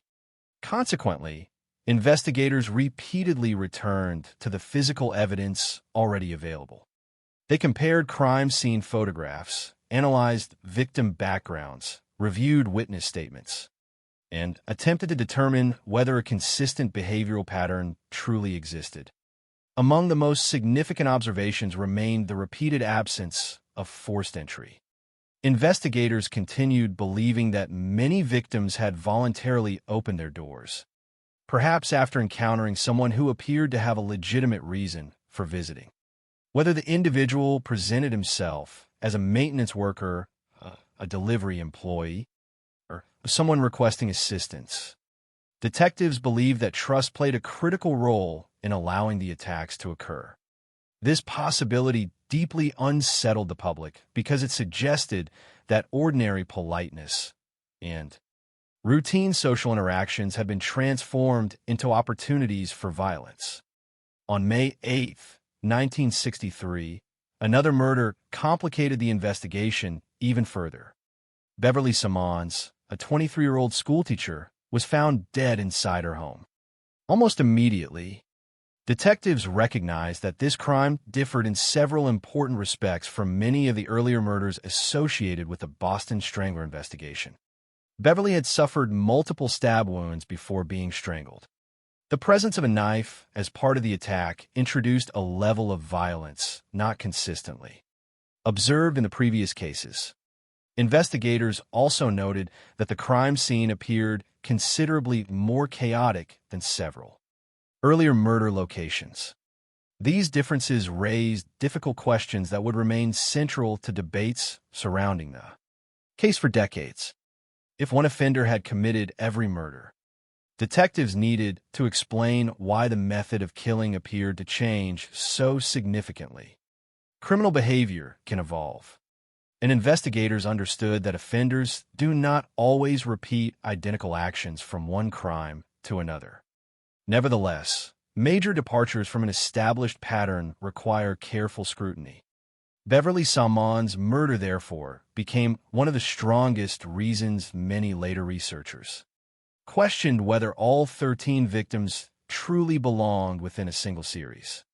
Some modern investigators have argued that this homicide may have been committed by someone entirely different, even though it became associated with the broader Boston Strangler investigation. At the time, however, detectives could not easily separate the cases. Too many similarities remained, and too little definitive evidence existed to justify dividing the investigation into unrelated groups. Consequently, Beverly's death remained part of the expanding inquiry while investigators continued searching for stronger proof capable of clarifying the relationships between individual crimes. Every additional victim intensified pressure upon law enforcement. Public confidence depended upon visible progress. Yet genuine investigative progress remained frustratingly slow. Detectives continued interviewing witnesses, examining known offenders, and comparing evidence across every homicide connected to the investigation. Despite their efforts, no single suspect could be conclusively linked to the entire series. This absence of certainty increasingly defined the investigation itself, rather than moving steadily toward a solution. Detectives found themselves confronting an ever-expanding collection of unanswered questions. As months passed, fear became woven into the rhythm of everyday life throughout Boston. Apartment residents developed new habits. Unexpected visitors were viewed with suspicion rather than courtesy. Friends and relatives checked more frequently on loved ones who lived alone. The murders had altered not only investigative priorities, but also the daily behavior of an entire city. The emotional consequences extended far beyond those directly touched by violence, illustrating how an unidentified offender could reshape public life without ever being seen. Investigators remained determined to continue their work despite mounting frustration. Every crime scene was documented with extraordinary care according to the standards of the period. Every available witness was questioned. Every physical clue received attention. Yet the fundamental obstacles persisted. Without DNA technology or comprehensive forensic resources, detectives often found themselves relying upon probabilities rather than definitive proof. Similarities between murders suggested connections, but similarities alone could not establish guilt. Differences raised doubts, but differences alone could not eliminate the possibility of a single offender. This delicate balance between evidence and uncertainty became one of the defining features of the Boston Strangler investigation. Looking back decades later, historians and criminologists would repeatedly revisit these same questions, examining whether investigators had correctly grouped the murders or whether several unrelated crimes had gradually merged into one infamous narrative through circumstance and public perception. During 1963, however, such historical analysis remained impossible. Detectives faced only the immediate reality before them. Another young woman had been killed. Another investigation had expanded, and the individual or individuals responsible remained unidentified. Boston continued waiting for answers that refused to emerge, while investigators prepared themselves for the possibility that the series had not yet reached its conclusion. Their fears would soon prove justified. As additional victims later that year and the opening days of 1964 would ultimately shape the enduring legacy of one of the most controversial criminal investigations in American history, leaving behind questions that would survive long after the murders themselves had ended. As 1963 progressed, investigators found themselves confronting an investigation that had grown beyond anything they had anticipated when Anna Sleezers was found dead the previous summer. The expanding case had already demanded extraordinary resources. Yet the central questions remained unanswered. Was Boston truly witnessing the work of a single serial offender? Or had investigators unintentionally combined several unrelated murders into one increasingly complex investigation? Every new crime seemed capable of supporting either conclusion, depending upon which details received the greatest emphasis. Similarities encouraged the theory of one killer, while differences continually challenged it. This tension would define the remainder of the case. During the latter half of 1963, additional murders were associated with what had become widely known as the Boston Strangler investigation. Among them was the death of Evelyn Corbin, a 58-year-old woman whose murder on September 8th added another victim to the growing list. As in previous cases, investigators carefully documented the condition of the residence, searched for physical evidence, and compared every observable detail with the files already accumulated over months of investigation. Although the available information suggested similarities to earlier murders, detectives remained increasingly aware that each additional case also introduced subtle variations. Those variations became impossible to ignore, even while the broader pattern appeared to continue. Less than 3 months later, on November 23rd, 23-year-old Joan Graff became another victim connected to the investigation. Her age again highlighted the expanding range among those believed to have been targeted. Earlier victims had largely been older women living alone. Yet younger women had increasingly appeared within the series, beginning with Sophie Clark and Patricia Bissett. Investigators struggled to determine whether this represented an evolution in offender behavior or evidence that more than one individual was responsible. The question could not be answered with the forensic capabilities available at the time. Instead, detectives continued documenting similarities while acknowledging differences that resisted simple explanation. Only 4 days after Joan Graff's death, another tragedy followed. On November 27th, 85-year-old Bessie Goldberg was found dead, becoming the oldest woman linked to the Boston Strangler investigation. Her murder dramatically illustrated the extraordinary range of victim ages now associated with the case. From 19-year-old Mary Sullivan, whose story had yet to unfold, to Bessie Goldberg at 85, investigators faced a victim profile spanning more than 6 decades of life. Such diversity challenged traditional assumptions about offender preferences. Many criminal investigations rely upon identifying common characteristics among victims in hopes of understanding why specific individuals were selected. Here, however, the range itself became part of the mystery. The women differed significantly in age, yet many had one important characteristic in common. They lived alone, and investigators continued finding little evidence that doors had been forced open. This recurring observation remained central to police thinking. Detectives believed that the offender, whoever he might be, likely gained access through persuasion rather than violence directed at the entrance itself. The ability to appear trustworthy continued to occupy an important place in investigative theory. Throughout these months, Boston remained a city deeply affected by uncertainty. Residents increasingly understood that the investigation had not produced a clear suspect despite months of intensive police work.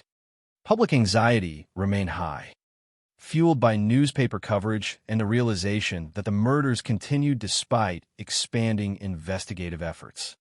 Families encouraged relatives living alone to adopt additional precautions.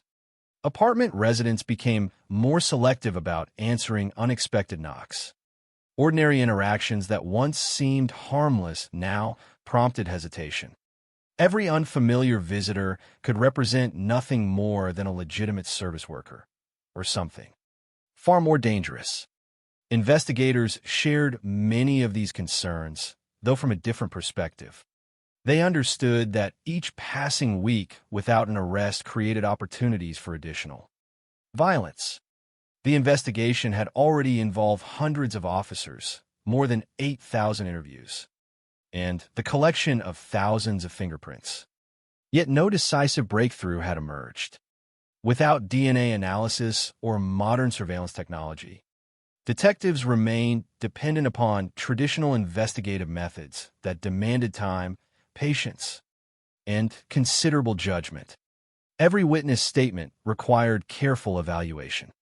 Every physical clue had to be interpreted within the broader context of an investigation that had grown increasingly complicated. Then, on January 4, 1964, the final murder commonly associated with the Boston Strangler occurred. 19-year-old Mary Sullivan had recently moved to Boston and was working as a secretary. Like several younger victims before her, she represented another departure from the earliest assumptions investigators had formed during the summer of 1962. When friends became concerned after failing to contact her, they went to her apartment. The door was unlocked.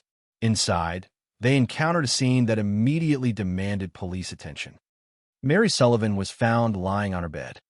A scarf had been tied around her neck, and investigators observed indications that the scene itself had been deliberately arranged after the killing. Her clothing had been disturbed, and the positioning within the room suggested that the offender had remained inside longer than might normally be expected following such a crime. This observation distinguished Mary's case from many assumptions surrounding earlier murders. Detectives believed the individual responsible may not have fled immediately after the attack, but instead spent additional time inside the apartment. Such behavior implied an unusual degree of confidence or composure, further complicating efforts to understand the offender's psychology. Yet investigators remained careful not to draw conclusions unsupported by evidence. The crime scene provided important observations, but those observations alone could not reveal identity. Mary's murder would later become one of the most significant cases within the entire investigation. Not only because it marked the final killing commonly attributed to the Boston Strangler, but also because it would decades later become the focus of modern forensic testing unavailable to investigators in 1964. At the time, however, detectives possessed only the investigative tools of their era. They photographed the scene, collected available evidence, interviewed witnesses, and compared every observable detail with previous cases. The investigation continued following the same painstaking methods that had characterized every stage of the inquiry. Yet despite the enormous amount of work invested, certainty remained elusive. Looking across the complete list of 13 women associated with the Boston Strangler investigation, detectives recognized both striking consistencies and equally significant inconsistencies. Many victims had apparently opened their own doors. Strangulation appeared repeatedly as the method of killing, often involving readily available items such as clothing, towels, scarves, or nylon stockings. Some crime scenes suggested sexual assault, while others did not. Certain scenes appeared carefully arranged, whereas others differed noticeably in their presentation. One victim had suffered multiple stab wounds before being strangled. Ages ranged from 19 to 85. These contrasts became increasingly difficult to reconcile within a single behavioral profile. Nevertheless, investigators could not dismiss the repeated similarities that continued linking the cases. Consequently, the Boston Strangler investigation entered a new phase. The murders had apparently ceased, but the search for the individual responsible intensified rather than diminished. Detectives reviewed evidence collected over nearly 2 years, hoping that a connection previously overlooked might finally emerge. Public pressure remained considerable. Families sought answers. Residents wanted reassurance that the danger had truly ended rather than merely paused. Police understood that solving the case required more than identifying a suspect.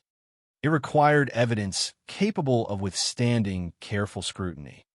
That evidence had not yet appeared.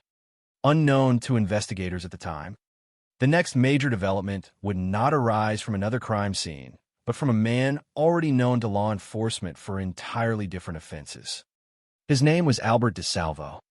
His eventual confession would astonish investigators, raise as many questions as it answered, and ignite a debate that would continue for generations. Whether he had truly been the Boston Strangler, only one of several killers, or something else entirely, would become one of the most enduring controversies in American criminal history. By the time the murders associated with the Boston Strangler had apparently come to an end, investigators possessed an enormous collection of reports, witness interviews, fingerprint records, and crime scene documentation, yet they remained without a definitive answer. The investigation had become one of the largest criminal inquiries in the United States at that time, involving hundreds of investigators and the questioning of more than 8,000 individuals. Detectives had carefully compared the similarities among 13 murders while also confronting differences that complicated every theory they attempted to build. Public attention remained intense, and pressure to identify the person responsible had not diminished simply because the killings had stopped. Instead, every unanswered question seemed to become more significant with time. It was against this background that Albert DeSalvo entered the investigation. DeSalvo was already known to law enforcement, but not because he had been arrested for the Boston Strangler murders. Instead, he had been taken into custody for a series of unrelated sexual offenses. Among those crimes was a pattern of entering women's homes by pretending to have a legitimate reason for being there. He became known by the nickname the Measuring Man because he reportedly posed as someone conducting measurements or surveys in order to gain access to victims' residences. To investigators examining the Boston Strangler murders, this detail immediately attracted attention. throughout the homicide investigation. One of the most persistent theories had been that many victims voluntarily opened their doors because the offender appeared trustworthy or presented a believable explanation for visiting. Although this similarity did not prove that DeSalvo was responsible for the murders, it established a point of interest that detectives could not ignore. While undergoing treatment at a psychiatric hospital, DeSalvo made an extraordinary claim. He confessed that he was the Boston Strangler. According to the information provided during questioning, he described numerous aspects of the murders and explained how he had approached victims, entered their homes, and carried out the attacks. The confession immediately transformed the investigation. For detectives who had spent years attempting to identify an unknown offender, the possibility that someone had voluntarily admitted responsibility for the crimes represented a dramatic turning point. Even more remarkable was the fact that DeSalvo reportedly described details from several crime scenes that had not been widely released to the public. Investigators found this deeply significant because knowledge of non-public information can sometimes indicate direct involvement in a crime.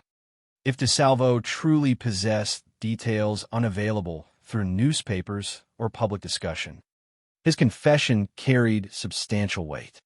Detectives carefully compared his statements against the evidence collected from each homicide. Certain descriptions appeared to correspond with investigative records, reinforcing the possibility that his confession reflected first-hand knowledge rather than speculation.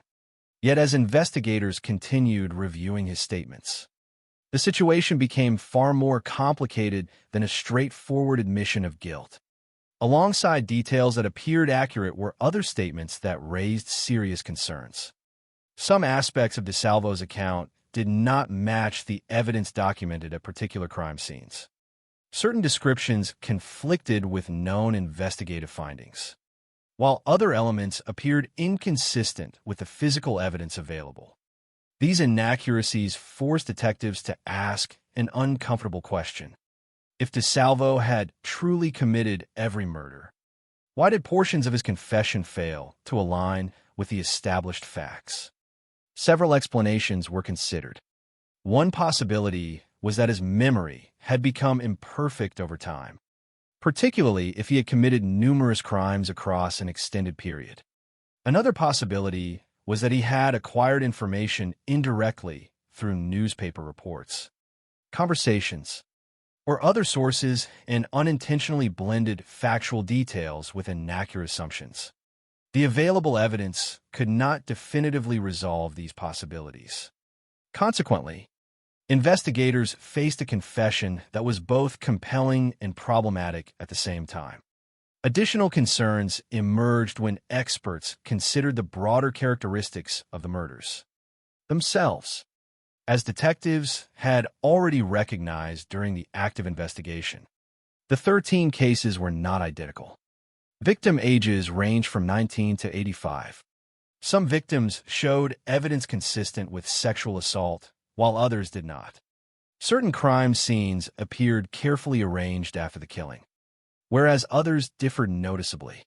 Beverly Simon's murder remained particularly controversial because she had suffered multiple stab wounds before being strangled, a level of violence not consistently observed elsewhere in the series.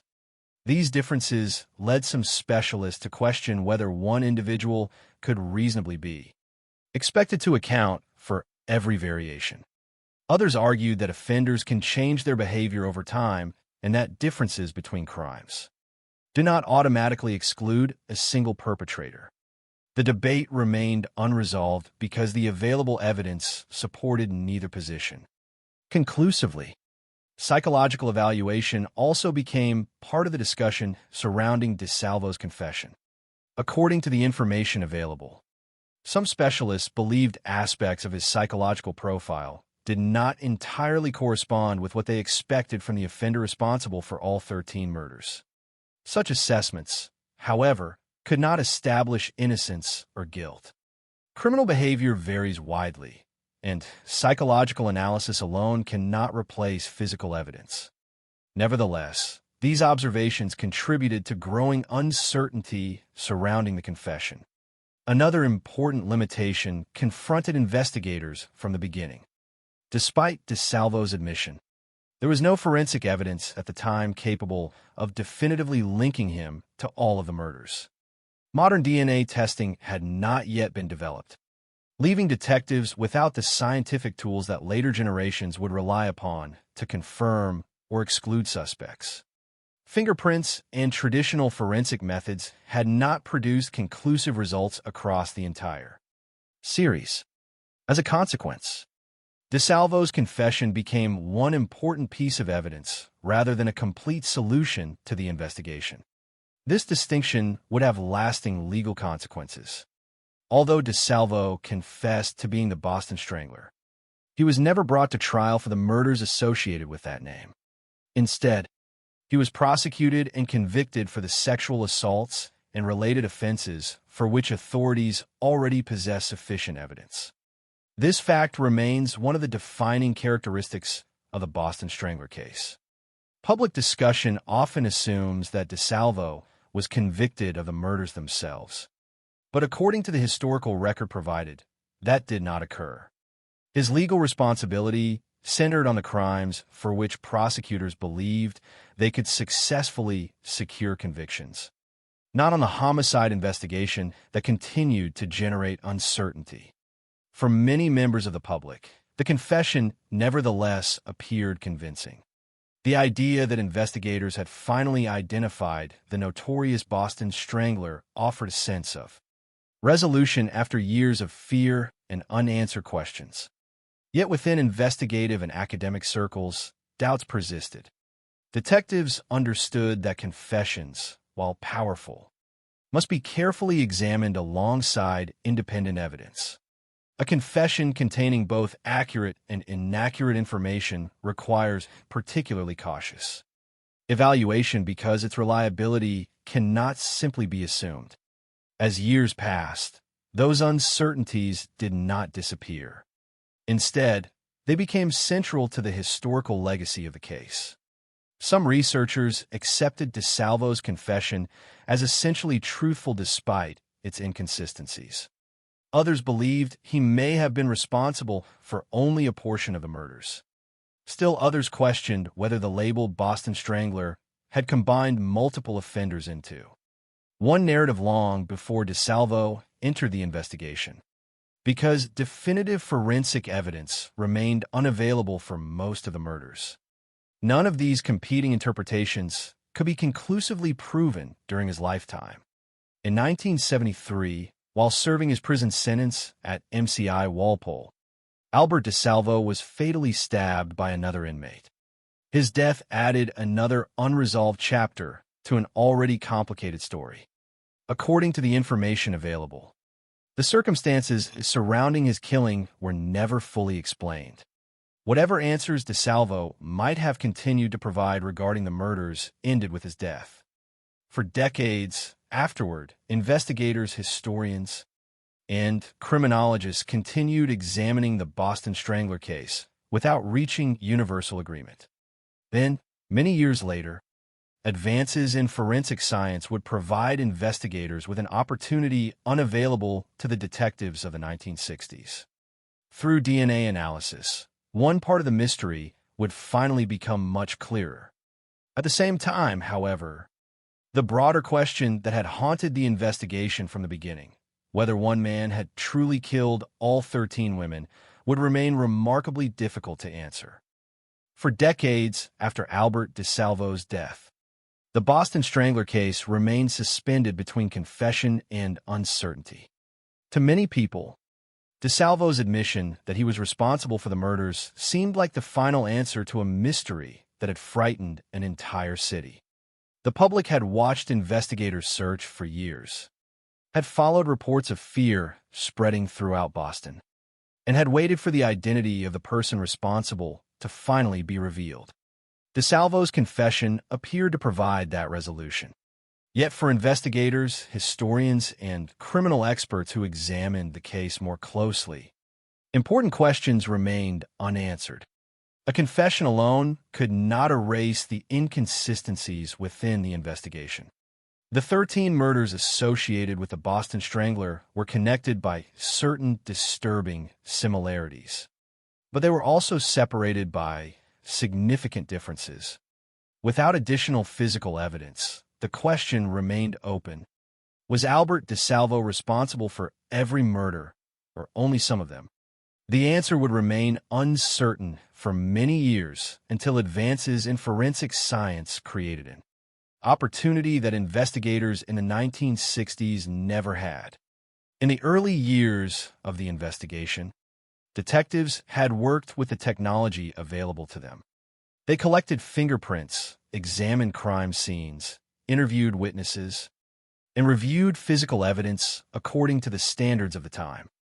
However, biological evidence could not be analyzed in the way modern investigators would later expect.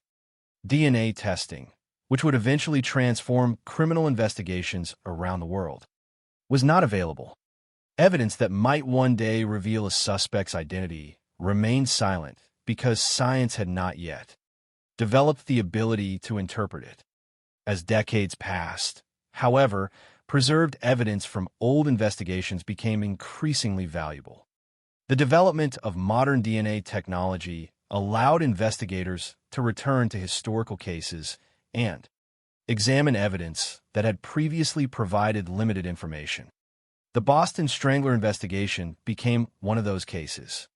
Researchers and investigators revisited the evidence connected to Mary Sullivan, the 19-year-old woman whose death on January 4th, 1964, was the final murder commonly associated with the Boston Strangler series.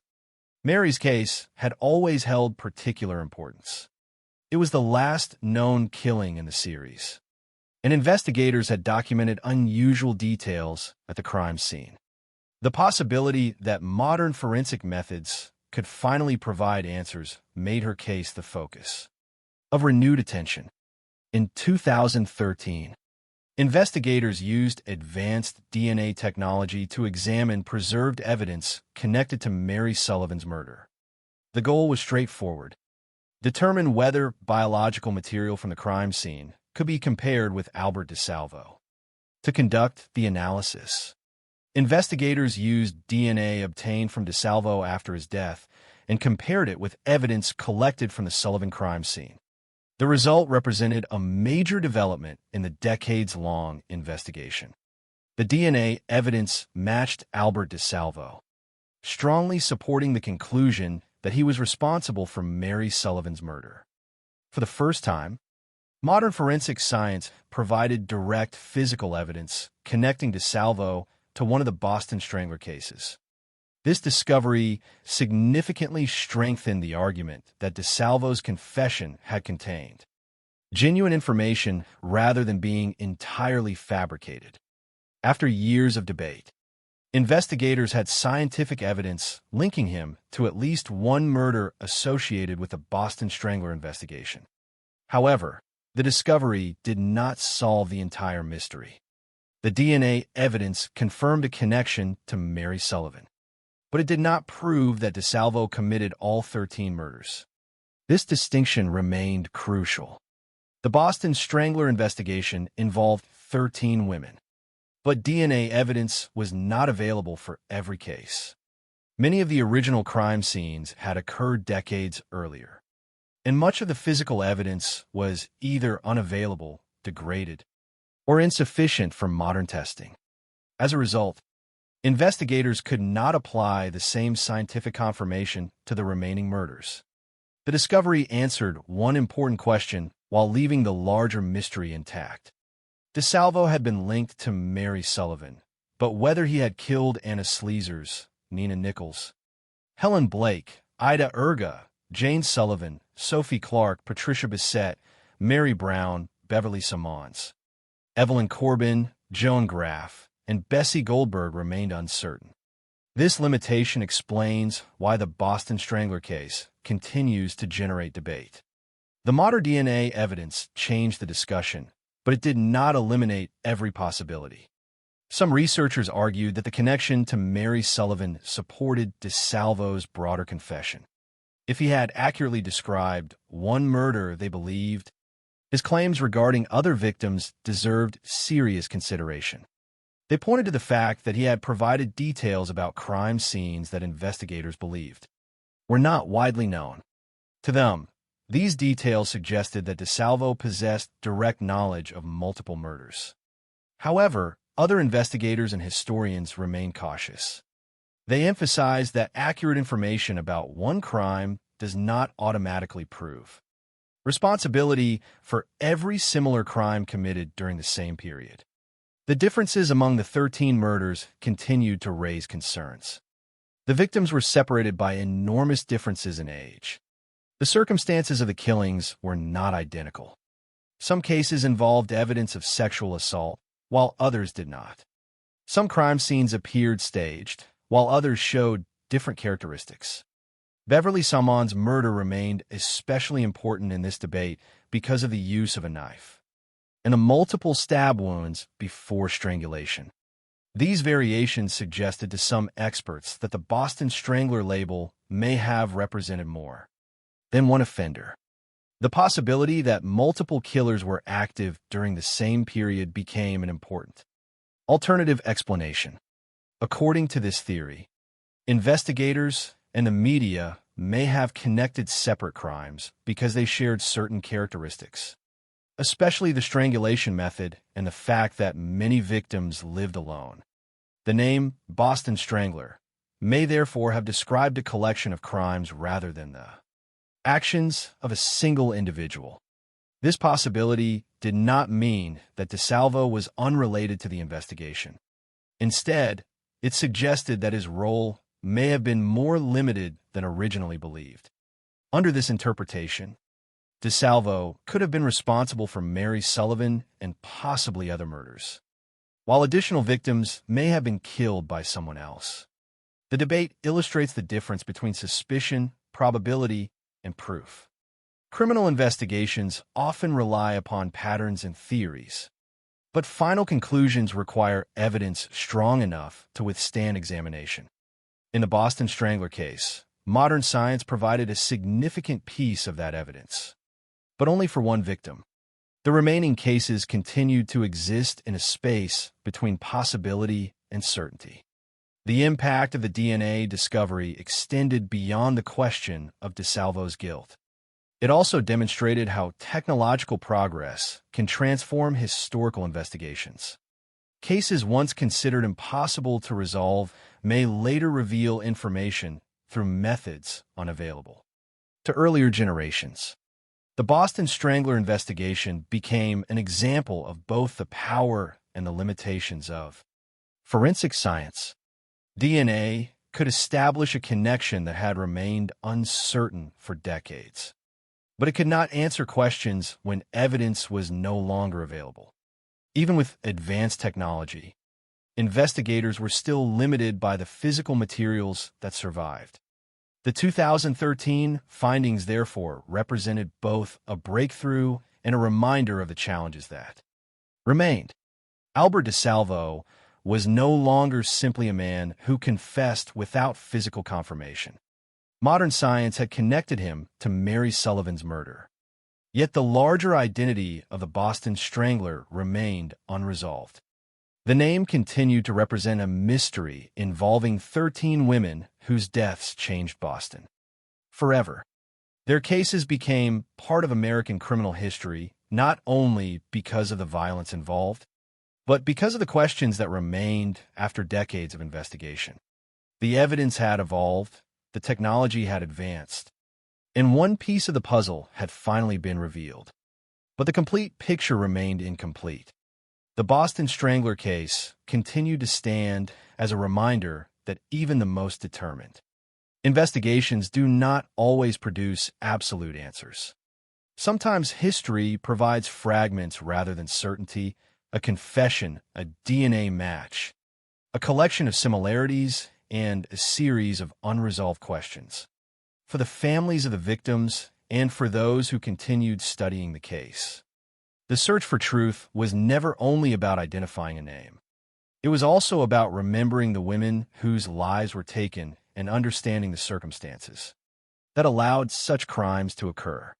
The investigation had begun with 13 victims in a city searching for safety. Decades later, it remained a story defined by both discovery and uncertainty. The passage of time has transformed the Boston Strangler case from an active criminal investigation into one of the most debated and examined mysteries in American crime history. More than 6 decades have passed since the final murder associated with the case. Yet the central questions surrounding the identity of the offender remain unresolved. The investigation produced a confession, a conviction for related crimes, and later a significant DNA discovery. But it never produced complete certainty regarding all 13 deaths. This unusual combination of evidence and unanswered questions has ensured that the Boston Strangler remains a subject of discussion among investigators, historians, and criminal experts. The case is remembered not only because of the violence committed against 13 women, but also because of the uncertainty that surrounded the search for justice. From the beginning, investigators faced a difficult challenge. They had to determine whether a single offender was responsible for a series of murders or whether several unrelated crimes had been combined under one terrifying name. The similarities were undeniable. Many victims lived alone. Many were apparently attacked after allowing the offender into their homes. Strangulation appeared repeatedly, often involving materials available within the residence, such as clothing, scarves, or nylon stockings. In several cases, investigators believe the offender had arranged aspects of the scene after the killings. These common characteristics created the image of one individual moving through Boston and surrounding communities with a consistent method. However, beneath these similarities existed differences that continued to challenge the theory of a single killer. The victims represented a remarkably wide range of ages. Some were elderly women living alone, while others were young women in their 20s.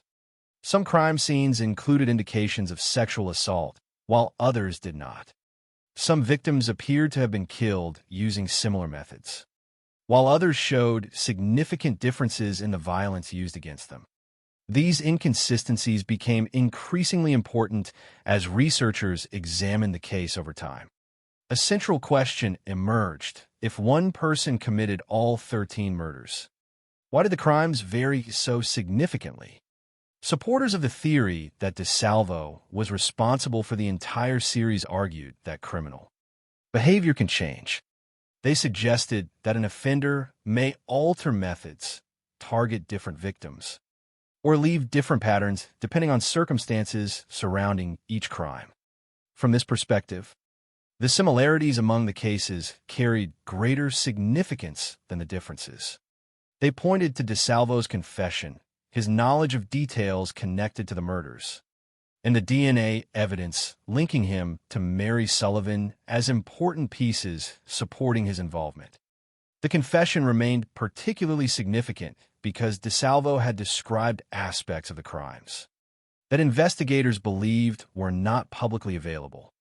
For those who accepted his claims, these details suggested first-hand knowledge that would be difficult to explain if he had no involvement.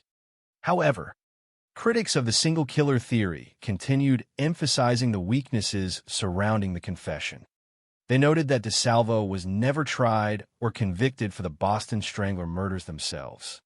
His criminal conviction involved the sexual assaults and related offenses for which authorities had sufficient evidence, while his confession attracted enormous attention.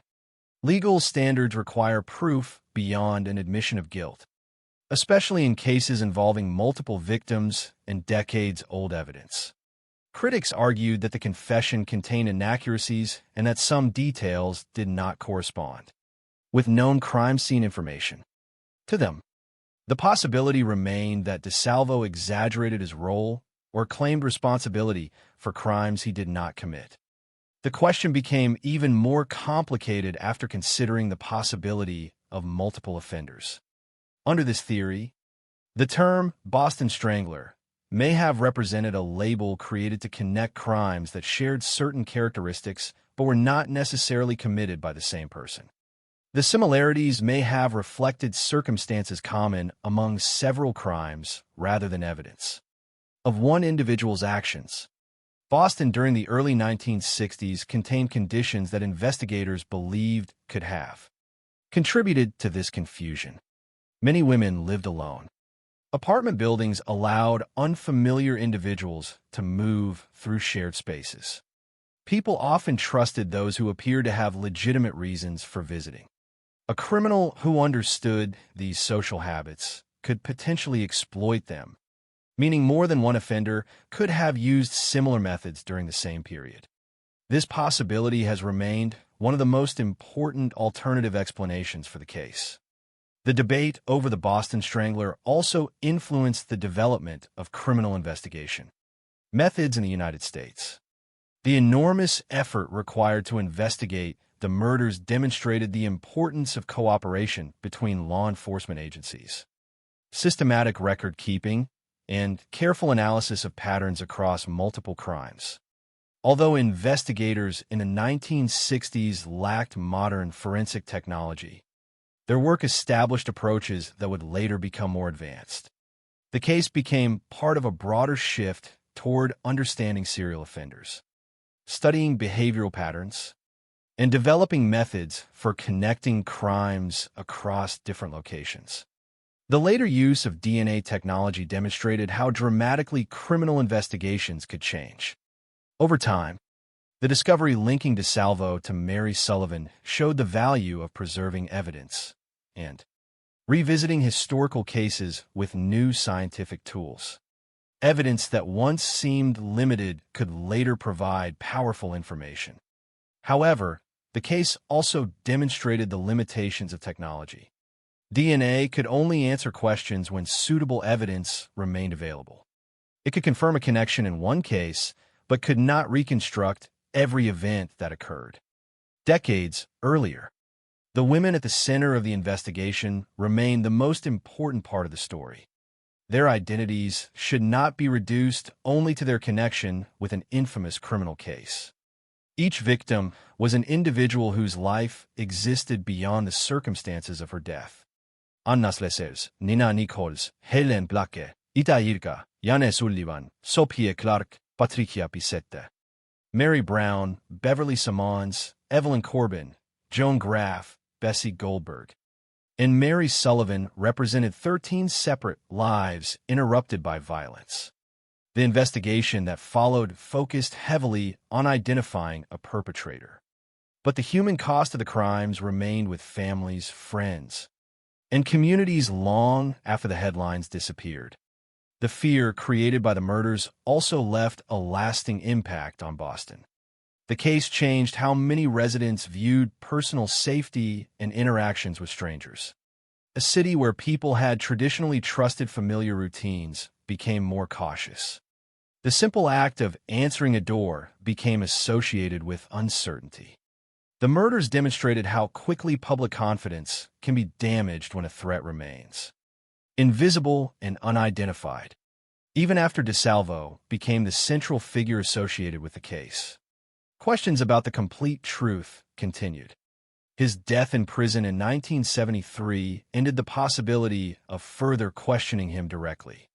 The circumstances surrounding his killing remained unresolved, leaving investigators and historians without the opportunity to compare future evidence against additional statements from DeSalvo himself.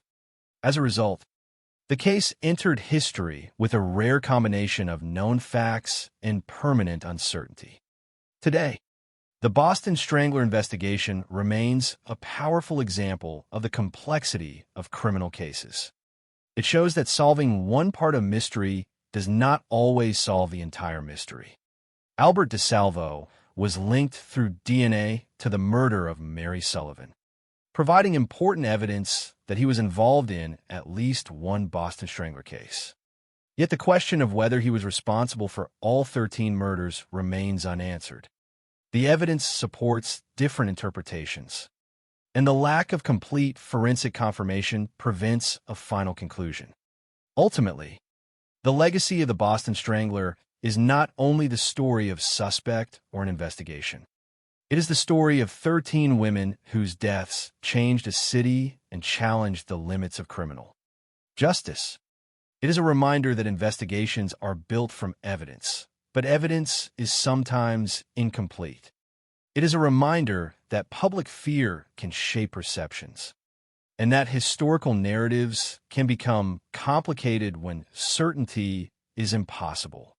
More than 60 years later, the case continues to be studied because it represents one of the most difficult questions in criminal investigation. How do we determine the truth when some answers are permanently beyond reach? The search for understanding continues, not because the victims have been forgotten, but because their stories remain a reminder of the importance of seeking justice even when the path toward the truth is incomplete. The story of the Boston Strangler is not only a record of 13 deaths, a long investigation, and a disputed confession. It is also a story about the limits of certainty, the difficulties faced by investigators, and a lasting impact that unresolved questions can leave on society. More than 60 years after the final murder connected to the case, the name Boston Strangler continues to represent one of the most complex criminal investigations in American history. It remains a case where important questions were answered, yet the largest question of all has never been completely resolved. Was there truly one Boston Strangler? Or did the name become attached to multiple crimes committed by different individuals? The answer remains uncertain. However, the search for that answer has shaped the way generations understand criminal investigation, forensic science, and the pursuit of justice.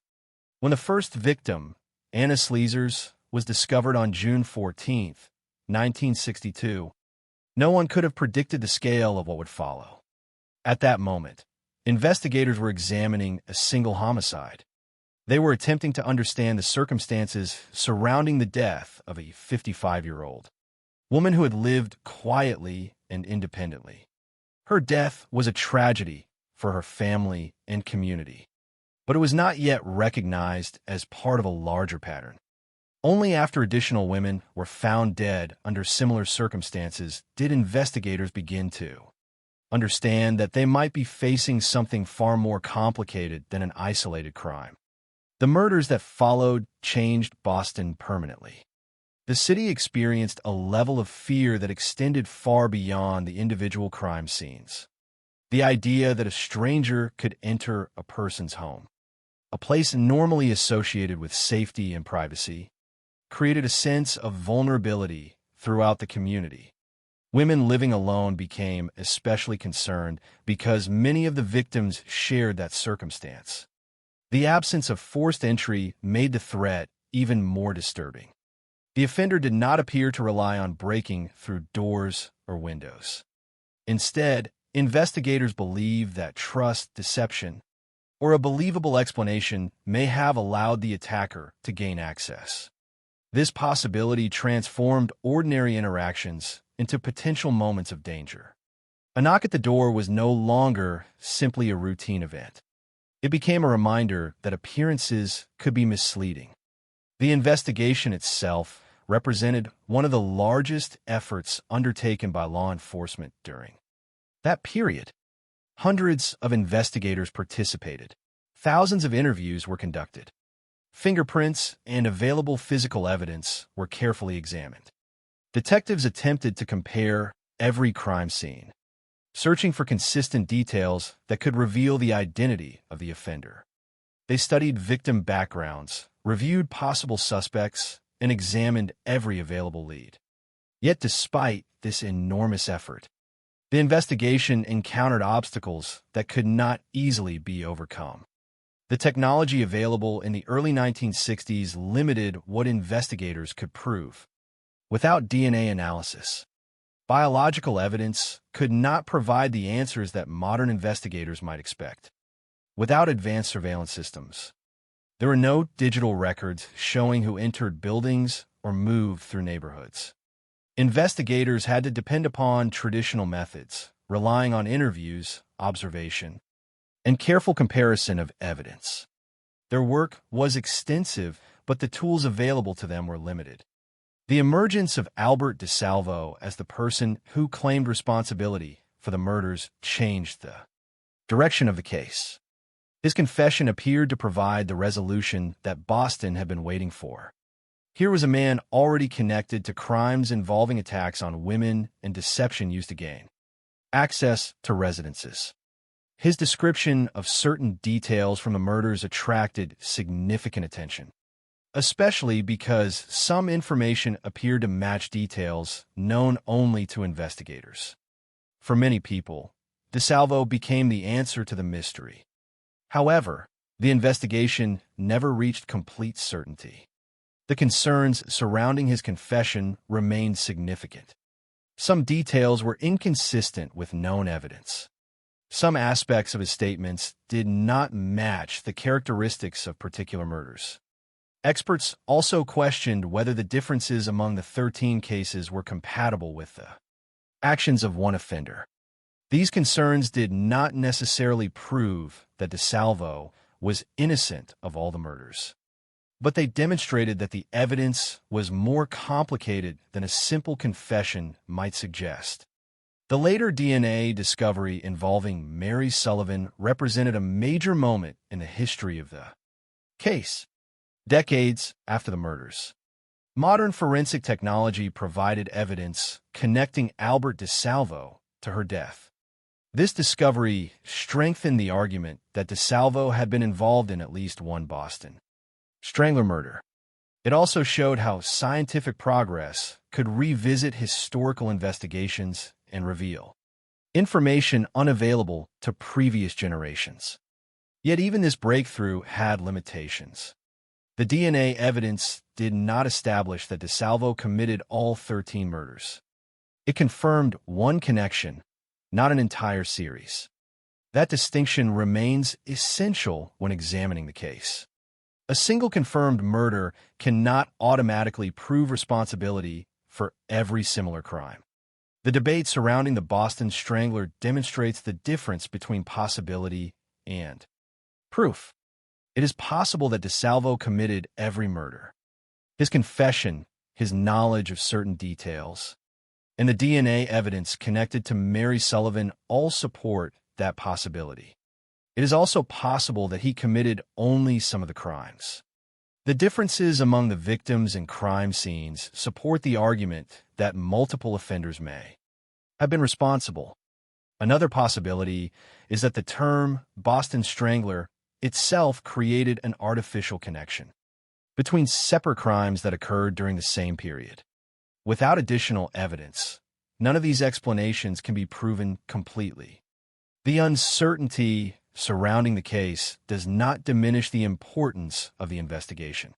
Instead, it highlights the challenges faced by law enforcement when evidence is incomplete. Criminal investigations do not always produce perfect answers.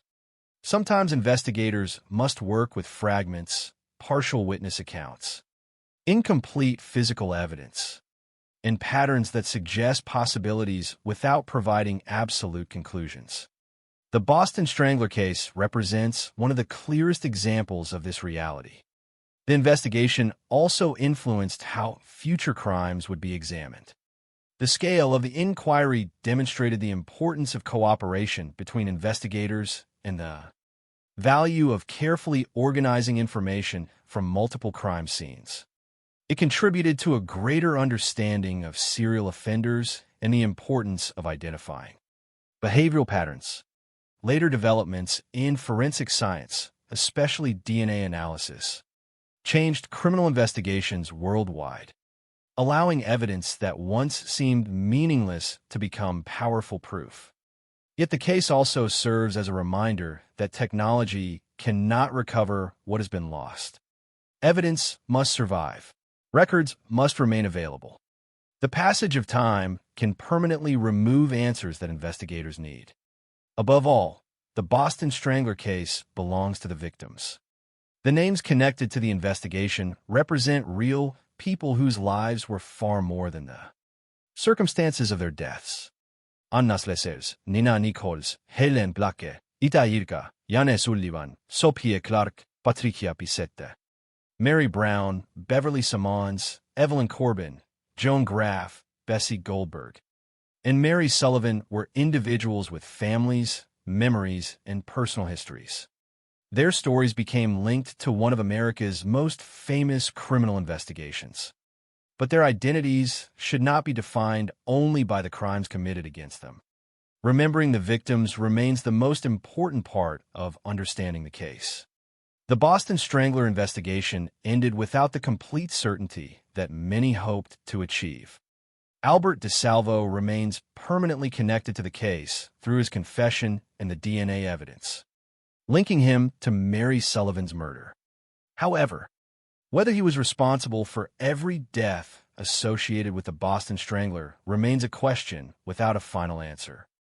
That uncertainty is what continues to make the case significant. It is a reminder that justice is not always a simple conclusion.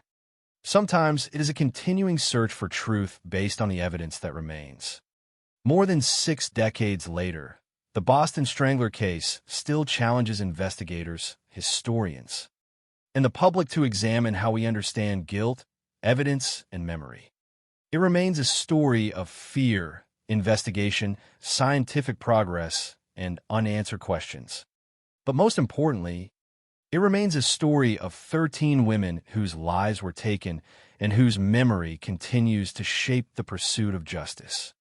Their names are the foundation of the case, and their stories are the reason the search for truth continues.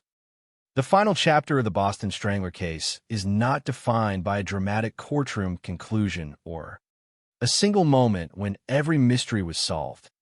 Instead, it is defined by the lasting questions that remained after the investigation had already changed American criminal history.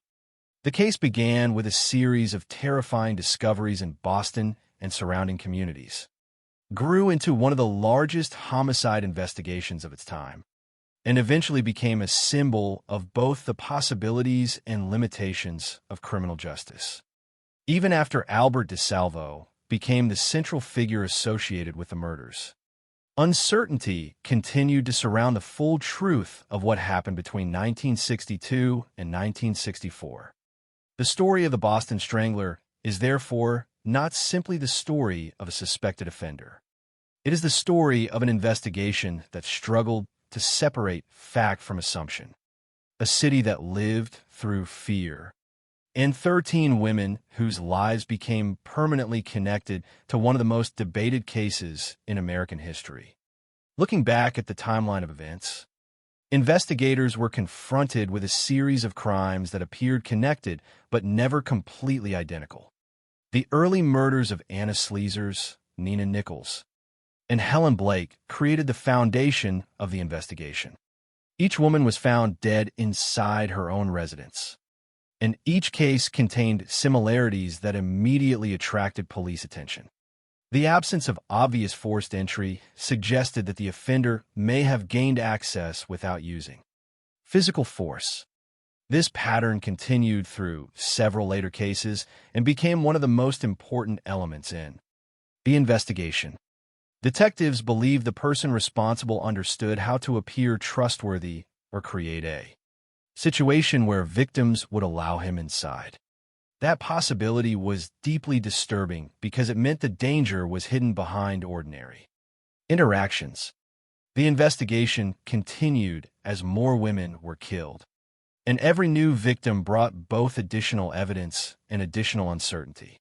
Ida Erga, Jane Sullivan, Sophie Clark, Patricia Bissett, and Mary Brown became part of a growing list of victims whose deaths forced investigators to examine whether they were facing one offender or multiple offenders. The murders shared important characteristics, especially the repeated use of strangulation and the vulnerability of women living alone. However, the differences between cases became increasingly difficult to ignore. The ages of the victims varied dramatically. Some cases involved indications of sexual assault, while others did not. Some crime scenes appeared arranged after the killings, while others contained different characteristics. These differences would later become central to the debate over whether the Boston Strangler was truly one person. The murders of Beverly Summons, Evelyn Corbin, Joan Graff, and Bessie Goldberg added further complexity.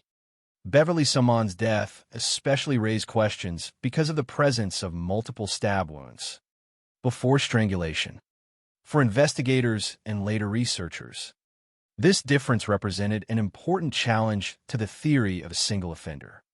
If one person committed every murder, they needed to explain why the methods and circumstances changed. While criminal behavior can evolve, significant variations require careful analysis. The possibility that separate offenders were responsible became increasingly difficult to dismiss.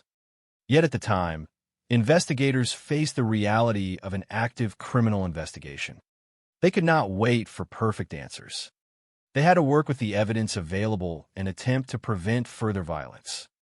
When Mary Sullivan was murdered on January 4, 1964, the case entered another important stage. Her death became the final murder commonly associated with the Boston Strangler investigation and later became the focus of the most significant forensic development in the case. At the time, however, detectives had no way of knowing that evidence from Mary's apartment would decades later provide a major connection to Albert DeSalvo. They investigated her death using the same methods available throughout the 1960s, carefully documenting the scene, collecting evidence, and comparing the circumstances with previous murders. The investigation eventually led to Albert DeSalvo, whose confession created the possibility that the mystery had finally been solved. His background made him a compelling suspect. He had committed crimes involving deception and attacks against women, and his method of gaining access to victims appeared similar to theories developed during the homicide investigation.